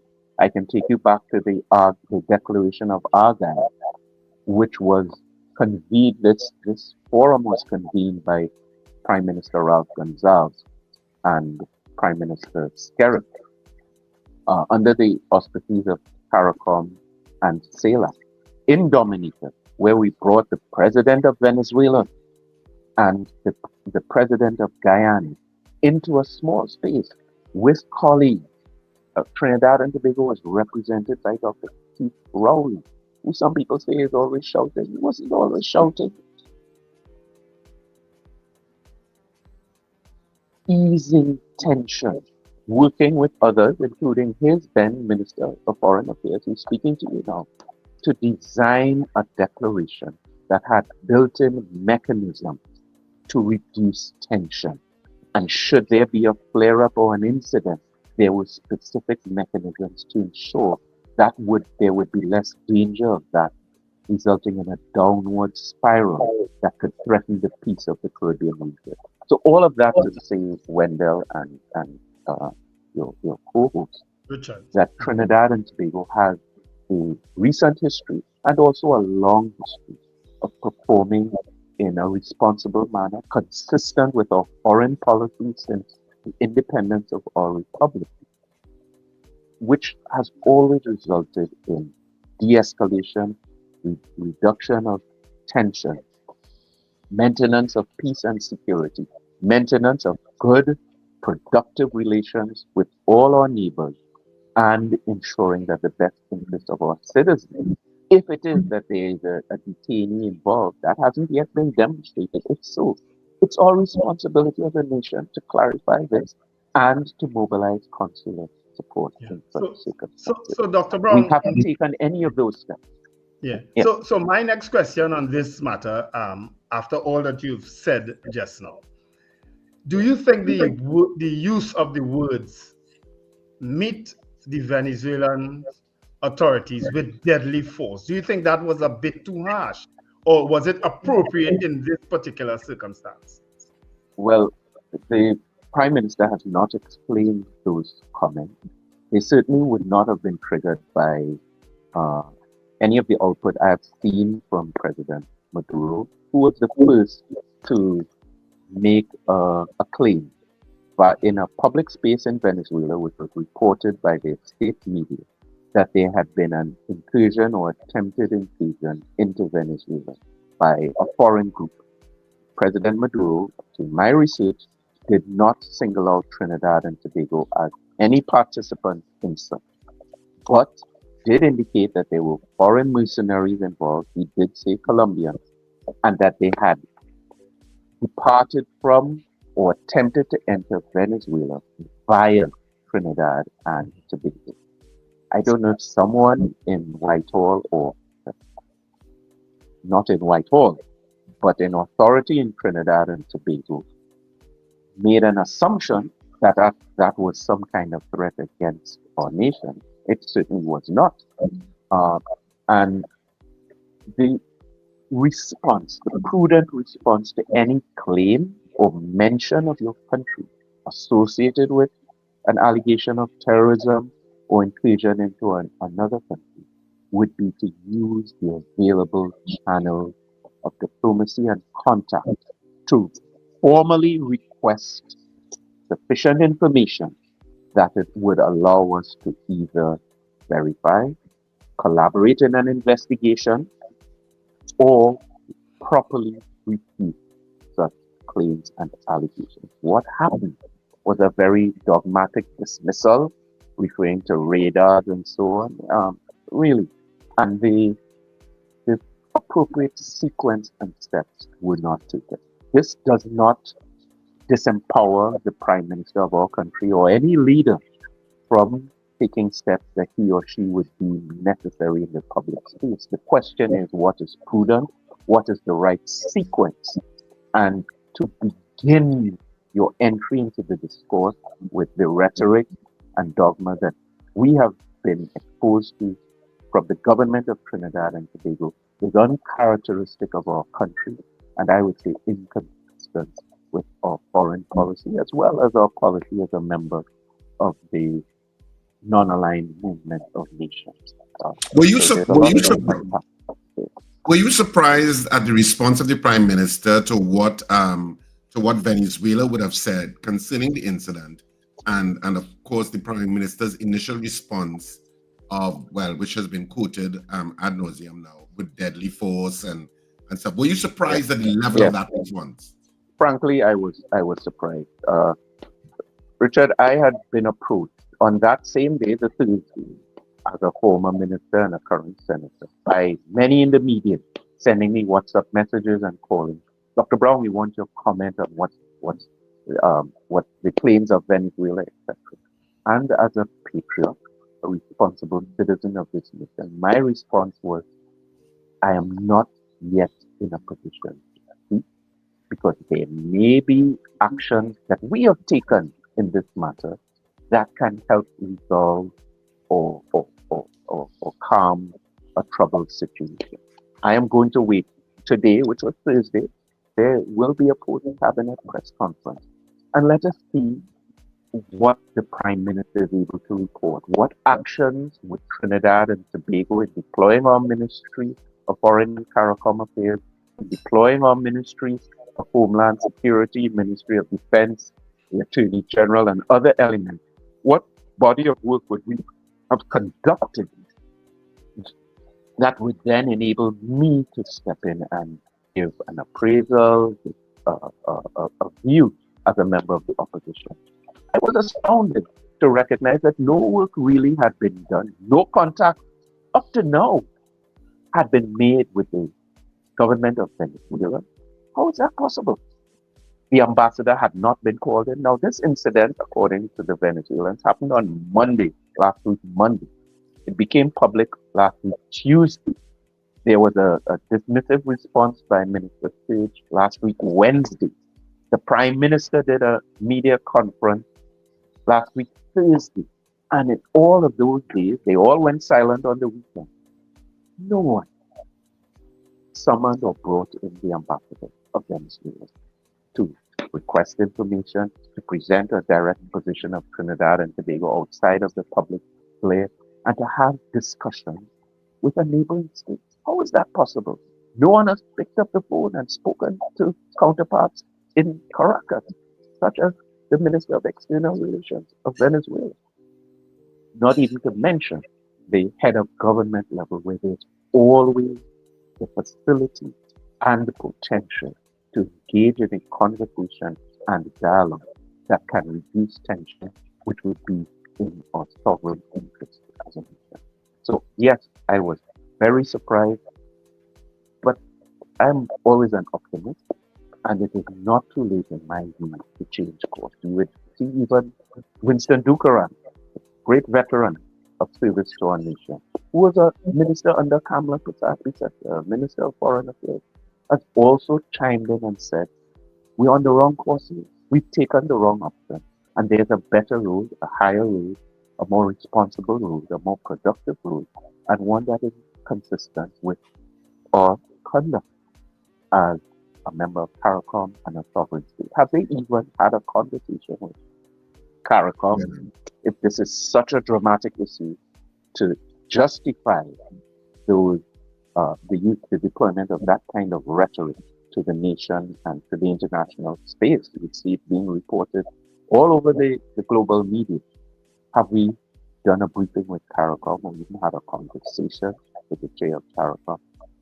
Has the National Security Council been convened? Have you seen any report of that, chaired by the Prime Minister? So it's not even a case of putting the cart before the horse.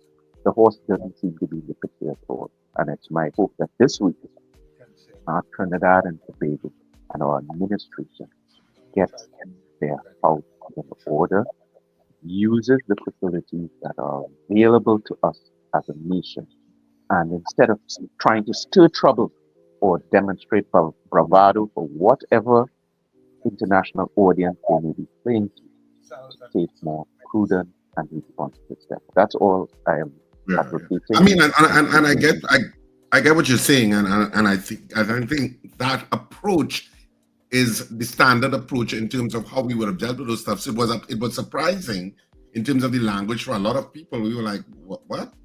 Why is the language so strong? And of course, in the diplomatic arena, you always it seems like you have to decode the diplomatic responses to say what really the country is saying in a polite and diplomatic way. In terms of Venezuela's response to the initial response of the Prime Minister with regard to deadly force, the Venezuelans responded. How did you read their response to what transpired? Well, Venezuelans are not immune or loath to deploy rhetoric themselves. We've seen in their controversy over the Essequibo region in Guyana, very strong language and the deployment of a lot of heavy rhetoric in that scenario. So we're playing in their territory with respect to megaphone engagement and the use of rhetoric to apply pressure and tension to a situation. That has not been their course in this particular matter. And listen, I saw some formal output by President Maduro subsequent to Prime Minister Persad-Bissessar's statements at the media conference. And it appeared that Venezuela was seeking to take the high road on it and to say that there's no rationale, no proper rationale for that level of discourse, that level of rhetoric, the threats implied or otherwise being made to Venezuelan vessels or anything else, and that this is a matter that we should be discussing via diplomatic channels. So when Venezuela is seeking to be the calm voice in the room, you really need to check yourself. I will always take the side of Trinidad and Tobago. So this by no means is myself or the opposition. I saw someone on Facebook saying that backing Maduro against Kamala. That will never, ever happen. But supporting your country very often would mean providing a different perspective, holding the government to account based on the actions they've taken and the choices they've made, and sometimes being a wise voice saying, pause a little bit, adjust your course, and treat with this matter in a more prudent and responsible way. And that's really the message on this occasion. It's not too late to de-escalate this particular situation. And I can tell you definitively, Caricom is a buzz, has been a buzz in the last few days and over the weekend, trying to understand what is happening. My former colleagues and leadership within the region, I said, what happened here? You saw Ralph Gonzalez being reported in the newspaper today. I say, what happened to diplomacy? What's going on? So while we're trying to calm tensions in the Guyana situation, here's Trinidad and Tobago seeming to be, I don't know, looking to move in the other direction, demonstrating bluster and using language that is really uncharacteristic of us as a small, sovereign, non-aligned nation. But Dr. Brown, all right, so we accept that clearly President Maduro has decided to take the tempo down a bit. But do you think then that in the first instance when he spoke and made the allegations about a boat with Colombians coming to Venezuela through Trinidad waters, do you believe that that was the right approach at the point in time, or he should have maybe communicated with the Trinidad authorities first before going public with an allegation like that? Well, the thing is, what Venezuela did there appeared to be very consistent with, you see, we are not in control of the behavior of other states.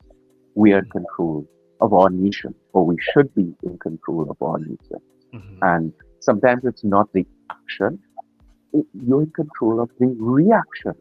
So Venezuela has a long history of making loud and public claims with respect to various neighbors, with respect to other parties in the international sphere. So that's part of the course for them.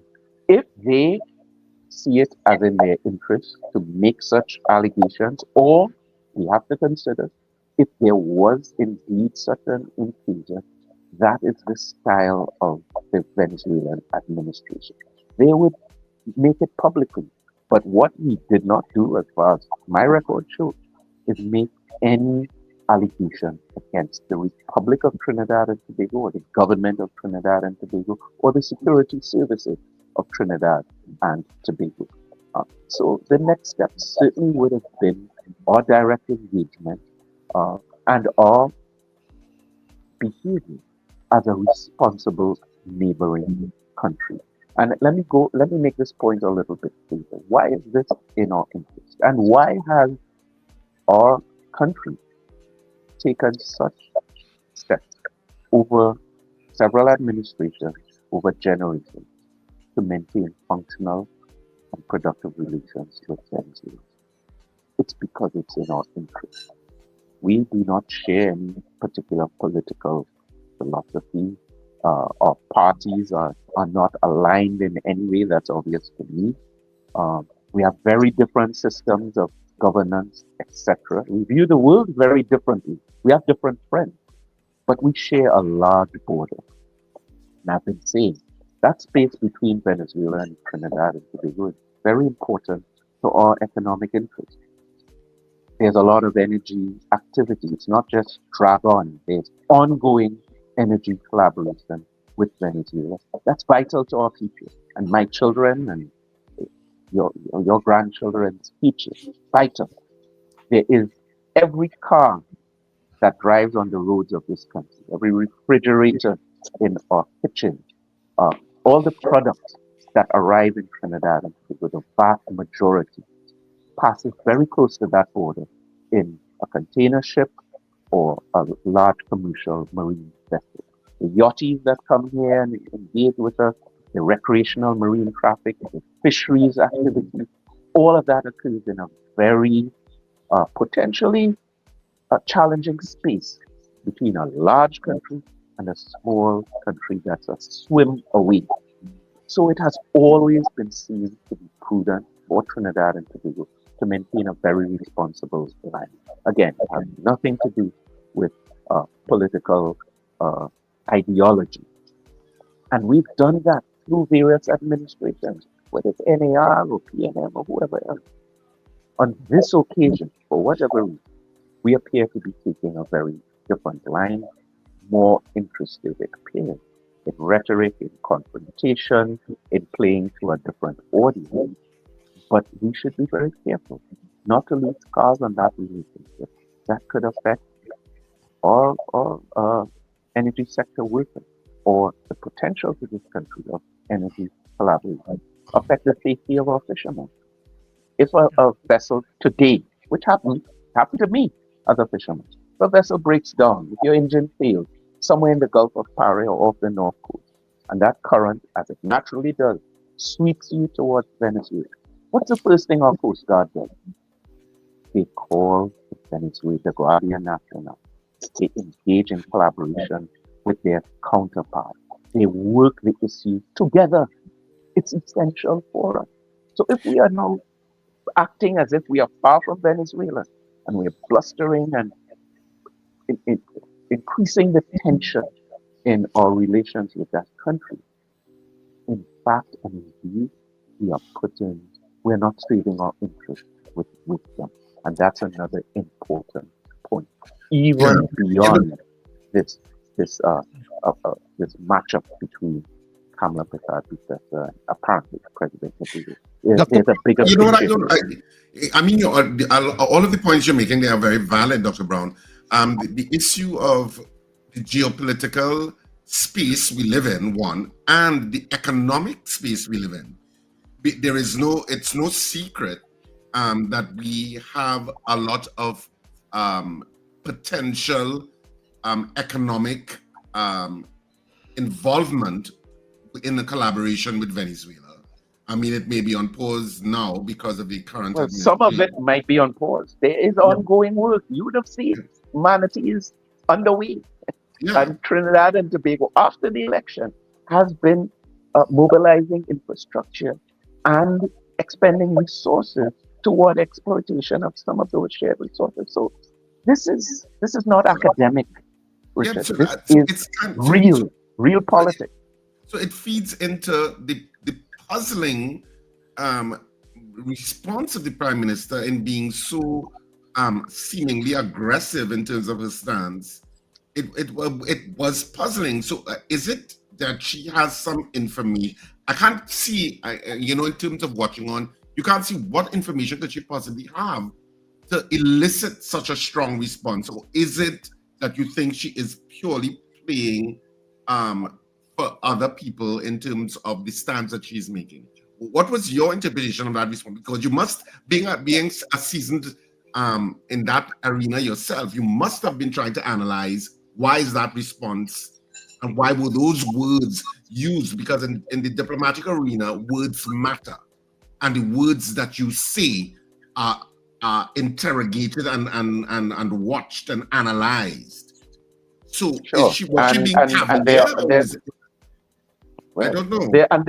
I want to make a point. There are also other eyes on us in this matter. It's not just the Americans. It's also our neighbors, our Caricom colleagues.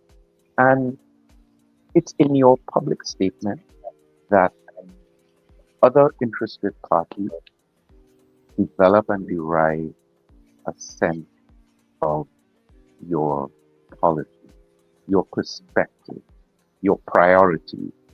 And that has implications as well for our place in the region, our place in the Organization of American States, our place in the Association of Caribbean States, the Caribbean community, elsewhere, where Trinidad and Tobago has always been seen as a leader, as a country that takes its responsibility very seriously, as a country that punches above its weight class with respect to diplomacy, with respect to belief in multilateralism, with respect to the strength and legacy of its foreign service. Trinidad and Tobago has been always very well respected in this regard. We saw a little hint of it the last time around under a UNC-led government, where there were comments about ATM machine and so on, which really ruffled feathers and made our neighbors very concerned. So when you see leaders like Ralph Gonsalves, and I suspect others during the course of this week might weigh in, coming in and telling Trinidad and Tobago, seeking to advise Trinidad and Tobago that this may not be the most prudent course, it should really give us cause for pause. Now, I don't want to move too much further into the realm of speculation with respect to the motivations of the Prime Minister. As I said at the beginning, I'm very much a patriot, and I want to see the best and experience the best of and for Trinidad and Tobago.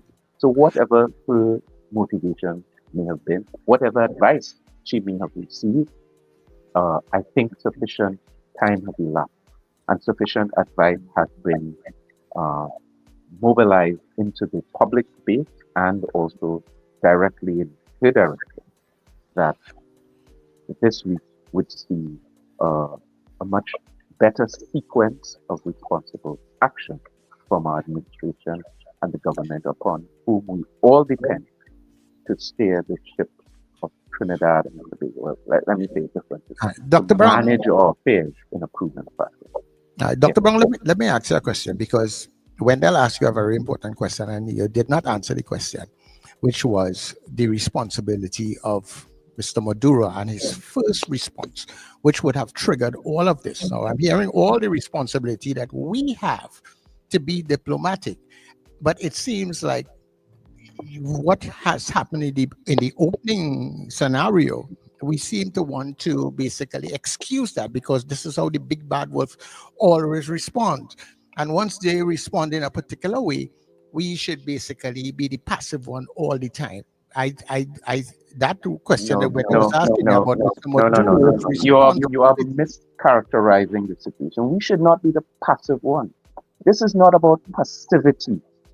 This is not about cowing to anyone. This is about what is prudent and responsible for Trinidad and Tobago. That's not passivity. That is action. That is taking prudent action. And on the contrary, I did answer the question. And my answer was, we cannot be held responsible for the output or conduct of any other state. What we are in control of You did not is condemn our it. output, our But position. you did not condemn what he did. What did he do? By the way that he handled it, you did not condemn that. So No, it seems you like need to tell me, if you're asking me for condemnation, sir, you need to tell me what I'm being asked to condemn. So you tell me and I will respond. I'm talking about his reaction as you're talking about the diplomatic channels. Maybe he should have probably gotten in contact with Trinidad and Tobago, talk with our prime minister, talk with our people before he went public with actually saying that Trinidad and Tobago were actually like if we were facilitating people coming to their country. I have never heard such an allegation being made. So I think I know what you're seeking to extract or what you're trying to do, but I never heard such an allegation. And unless you can be very specific, and this is where we have to be careful, and this is where I think the Prime Minister may have gotten it a bit wrong. So what you have to do as a state, and this is our country, is to, instead of reacting to a report on what was said, to actually view or see what we are responding to. And I never saw President Maduro making any allegation against Trinidad and Tobago. So if you're asking me to condemn something, you would first need to be clear on what was done. What happened, and if in Trinidad and Tobago there is, and I don't want to assume that what Venezuela is claiming is correct and accurate. I cannot assume that. But if we were to detect or sustain any attempted terrorist activity, and we were to determine it came from outside of our borders, it is not unreasonable to assume that the government of Trinidad and Tobago would make public statements along those lines. It's not unreasonable. Other countries do it all the time. Now, in the case of Venezuela, having the fact that they share a border and a relationship with Trinidad and Tobago, absolutely, the option would have been available to them in the first instance to use diplomatic channels in communicating with Trinidad and Tobago. They would still have the option of alerting their public. If in their view, it's a matter that requires a public alert. The challenge here is our decision as a first reaction to engage less than responsibly based on what was confronting us and to react with rhetoric as opposed to. And I make the point yet again, and I hope it's coming across clearly. We cannot be held responsible for, and we are not in control of the actions of any of it. We are responsible for and we are in control of our actions and our reactions. And based on our foreign policy and the consistent, responsible stance of Trinidad and Tobago, the option remains before us to take a course of de-escalation. And in my view, that is a very patriotic position. Do you expect that it will de-escalate from this point forward? Because I know the Venezuelans did do a response which was to a large degree measured in terms of what was said initially. I'm not so sure if Trinidad and Tobago has since responded. No, we fell quiet. We, the government of Trinidad and Tobago, fell completely quiet over the weekend. I saw various media reports in the newspapers that attempts were being made to contact the various ministers and the prime minister, and no one was responding. Let's put the best face on that. There may be the opportunity taken to do some further analysis. What I can say based on my information is that the diplomatic channels still have not been used. I'm hoping they will be used today and during the course of this week. And these two nations can re-engage in a manner consistent with our responsibilities to seek the interests of our respective people, to maintain the Caribbean Sea as a zone of peace, and to maintain Trinidad and Tobago's consistent foreign policy position as a non-aligned nation, responsible member of the Caribbean community as well as other entities. I hope for the best. I always hope for the best. If this government makes the right decision, conducts itself in a prudent manner, it's to my benefit and the benefit of all the people of Trinidad and Tobago. But where they get it wrong, where they respond in an imprudent fashion, it's also my duty as a member of the opposition and the duty of all concerned citizens to engage, to raise their voice, to share their views and concerns, and to help shape a better Trinidad and Tobago. I think that's a good note to end on, and I totally agree with that last statement you made. You're a member of the opposition. It's your responsibility to highlight certain issues if you feel that you so agree. So thank you very much, Dr. Wendell, I just want to point out one thing to you. The way in which this opposition conducts itself is with the absence of personal attack, ad hominem attack, use of pejorative terms, obscene language, and some of the other things that I would tell you has characterized the output of an opposition in recent times before the last general election. I just want that point to be made, and for all in studio and out of studio to be aware of that. This opposition conducts itself responsibly as a patriotic part of the governance of Trinidad and Tobago under our constitution. Thank you very much. Thank you very much, Dr. Brown. Yeah, thanks a lot, Dr. Brown, for speaking with us. We appreciate you taking the time. Yeah. Of course, we go to 8 o'clock news now, people, and then when we come back, we will close off and say our goodbyes. A very vibrant chat, and I think I have to say the last comment from Dr. Brown kind of crystallizes what I've been seeing in the chat. Folks, people are free to speak and give them a chance. You can't tell people they can't speak and they're dumb and all kind of thing. I will remove comments like that, especially if you're being personally insulted. Yeah, you could be political, not a problem, but don't insult anybody on this chat, please. All right? Thank you. 8 o'clock is next.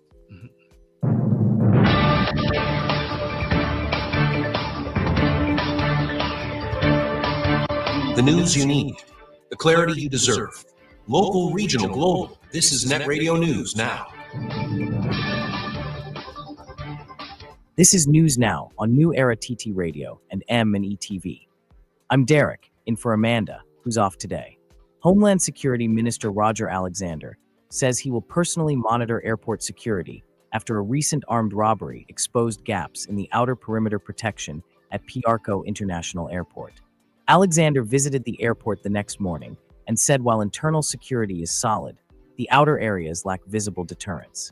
He expects a daily update from Acting Commissioner of Police, Junior Benjamin, who assured that police presence will be ramped up both in Trinidad and Tobago airports.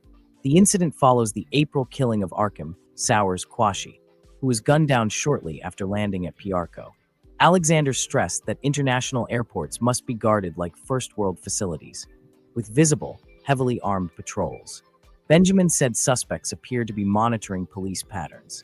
He promised tighter coordination with airport security and more tactical units to ensure 24/7 coverage. He emphasized that one incident shouldn't define police efforts, citing overall reductions in serious crime. The airport's authority says it's redeploying resources and working with Homeland Security for a stronger, permanent security presence. Former Energy Minister Stuart Young has hit back at current Minister Dr. Rudal Munawal over comments on a court ruling involving the Nichuan gas-to-liquids explosion. The High Court recently ordered the Ministry of Energy to release an investigative report into the 2021 blast that killed one person. Munawal publicly welcomed the ruling, prompting a sharp response from Young. In a Facebook post, Young called Munawal's comments misplaced and ironic, saying Munawal seemed most comfortable commenting on court matters, a place with which he is personally well familiar. Young said the ministry withheld the report based on legal advice to avoid liability, as Nichuan hadn't consented to its release. He maintained the ministry acted appropriately under his leadership. If the High Court has now ordered that the report be provided, then that is a matter for the ministry to consider and carry out, he said, while accusing Munawal of trying to discredit proper legal handling of the case. The fallout from the One Caribbean Music Festival continues, as Island E-Tickets is demanding the return of $80,000 advance to Jamaican artiste Vibes Cartel before his last-minute withdrawal. Cartel was the headliner for the May 31st show in Port of Spain, but pulled out over alleged contract breaches, triggering a wave of refunds and chargebacks. Island E-Tickets, which handled ticket sales, said it advanced the money from ticket proceeds and is holding over $7.8 million to cover refunds and losses. Over 68 chargebacks and 200 refund requests have already been processed. But the festival's organizers, Jacho Entertainment, sent a cease and desist letter demanding E-Tickets stop issuing refunds, citing their policy that refunds aren't due unless an event is canceled. Island E-Tickets insists it acted within its contract rights and warned of legal action if the funds aren't repaid. Meanwhile, other artists like Sizzla also pulled out, claiming they weren't fully paid. Jacho says $950,000 was paid to Cartel and welcomes a probe into the event's financing. A violent beating of a Form 4 student at Southeast Port of Spain Secondary has shocked the nation after a video of the attack went viral. The teen was punched, kicked, dragged, and left bloodied by multiple girls in a school bathroom. Her stepfather, a police officer, says the assault stemmed from a family feud between his daughter and stepdaughter. He claims his biological daughter, who doesn't attend the school, encouraged her godsister, a student there, to handle the situation. The stepdaughter, who lives with him, suffered serious injuries, including a broken nose and fractured tooth. 3 students have been suspended, and police are investigating. The stepfather says years of unresolved conflict between him and his ex-wife contributed to the tension, accusing her of enabling their daughter's rebellious behavior. He's now receiving threats and is considering relocating for his family's safety. In the region, tensions between Trinidad and Tobago and Venezuela have flared after Venezuelan President Nicolas Maduro claimed that armed mercenaries, including a Trinidadian, were caught entering Venezuela illegally. Prime Minister Persad-Bissessar denied the claims, saying her government had no evidence to support them. She warned that any unidentified vessels in Tanti waters would face deadly force, and cautioned Trinidadians posing as fisherfolk not to expect help if caught in Venezuelan waters. Venezuela responded with a sharp statement, calling Persad-Bissessar's remarks irate and unjustified, and suggesting they raised suspicions of complicity. The Venezuelan government said its claims were backed by confessions and urged Tanti to cooperate rather than react with threats. While Venezuela reaffirmed its commitment to diplomacy, it warned against geopolitical games that could harm bilateral ties. Both nations now face a diplomatic rift with no clear resolution in sight. In international news, Colombia is reeling after a shocking assassination attempt on presidential candidate and Senator Miguel Uribe Tubi, who remains in intensive care after being shot 3 times, twice in the head, during a campaign event in Bogota. The 39-year-old right-wing politician was addressing supporters in a park when a gunman, later identified as a 15-year-old, opened fire in broad daylight. Chaos erupted as the crowd fled in panic, and Uribe was airlifted to the Santa Fe Foundation Hospital, where he underwent emergency surgery to his head and thigh.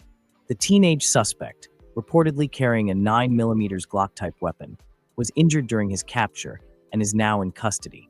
No motive has yet been confirmed, but the attack has reignited painful memories of Colombia's violent political past. Uribe's mother, journalist Diana Tubi, was killed in 1991 during a failed rescue after being kidnapped by Pablo Escobar's cartel. Uribe's party, Centro Democrático, condemned the shooting as an attack on democracy, while President Gustavo Petro, his political rival, urged the nation to pray for his recovery, stressing that political differences must never lead to violence. International voices, including U.S. Secretary of State Marco Rubio, also denounced the attack. As supporters hold vigils outside the hospital, Colombians fear a dangerous return to the country's darkest chapters. And that's news at this time. Amanda should be back with you tomorrow, and The Breakfast Show continues in a few minutes. That was news now. Stay informed with New Era TT Radio, Net Radio.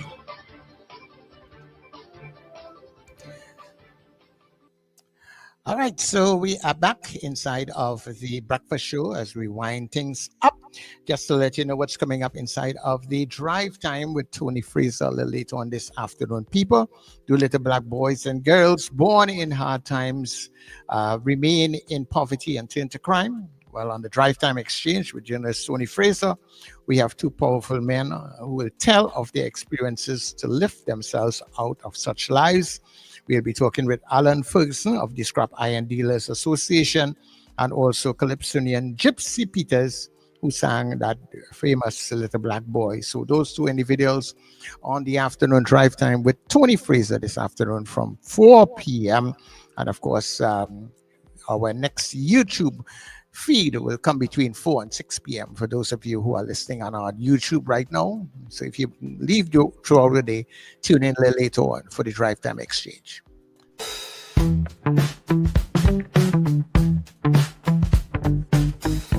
S&H Rumbox, 137 Western Main Road, St. James, for all your retail and wholesale needs for alcohol and non-alcoholic beverages. Call us at 686-0599 or visit us at 137 Western Main Road, St. James. S&H Rumbox, drinking out of the box.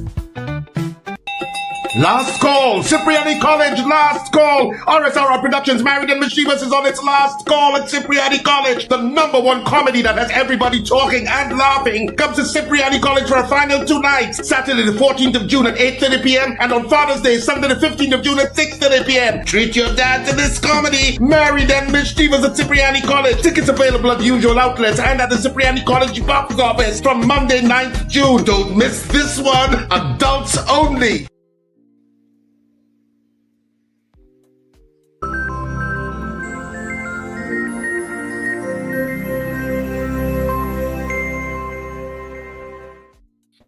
All right, so we are just in our closing off minutes on the breakfast show on this Monday morning.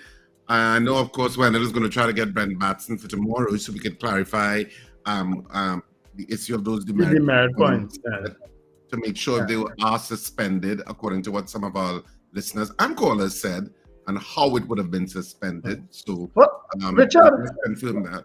Yeah. What about Yesenia Gonzalez? Is she still around? Because we could try to speak to her about this situation. We haven't heard from her in a while. I don't know. If you could get a number for her too, I'll call her. I would know if she is. I assume she's still around because she advocates a lot for Venezuelans and whatever issues they're facing. Yeah. In terms of their migration. Maybe we could speak with her. Let me say a special good morning to former Chief Court Administrator Christian Morris Allen, who listens every single morning to the absolute best show on radio. Morning, Christian. Good morning. we have some interesting conversations, trust me. Oh gosh. And of course, another good morning to Stacey Ann Cordis and Kathy Ann Charles, who is planning to become a regular visitor to Rumbox. Okay. Mm-hmm. As part of your Friday night, not Friday, sorry. Friday afternoon aligned. Yeah. She left a little too early to get the boil chana though. I have a sisters make a mean boil chana with chutney and all. Good. It's that. Good for your back, Richard. Yeah, Wendell. It might be good for your back, but it don't help marriages. So That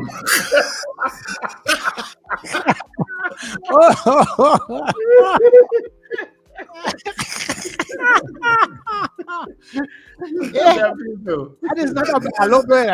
That's a knockout blow, you know. Yeah. I don't know if he trained words for Corey.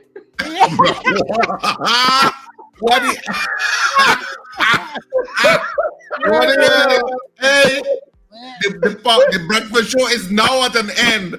Have a fantastic day, whatever you do. Remember to smile and laugh. It's great for your health. Of course it is. And remember, you've got one life. Live it fully. And each channel. Please don't go anywhere off the stream. If you go to TuneIn, or you can listen to the stream on NewEraTTRadio.com. or go to tune in and look for New Era TT Radio, and you can listen to the radio for the entire day. And all of this stuff coming up later on today on New Era TT Radio. Have a fantastic day, people. And we speak to you bright and early tomorrow morning. This is the program. Adios. This is the Breakfast Show. El edificio es rosa. Oh, Lord, you alone will start a war. The Breakfast Show, people. Have a good one. Yeah, yeah, yeah, yeah, yeah, yeah, yeah. Yeah, yeah, yeah, yeah, yeah, yeah, yeah. Wake up, it's a brand new dawn. The Breakfast Show got the vibes.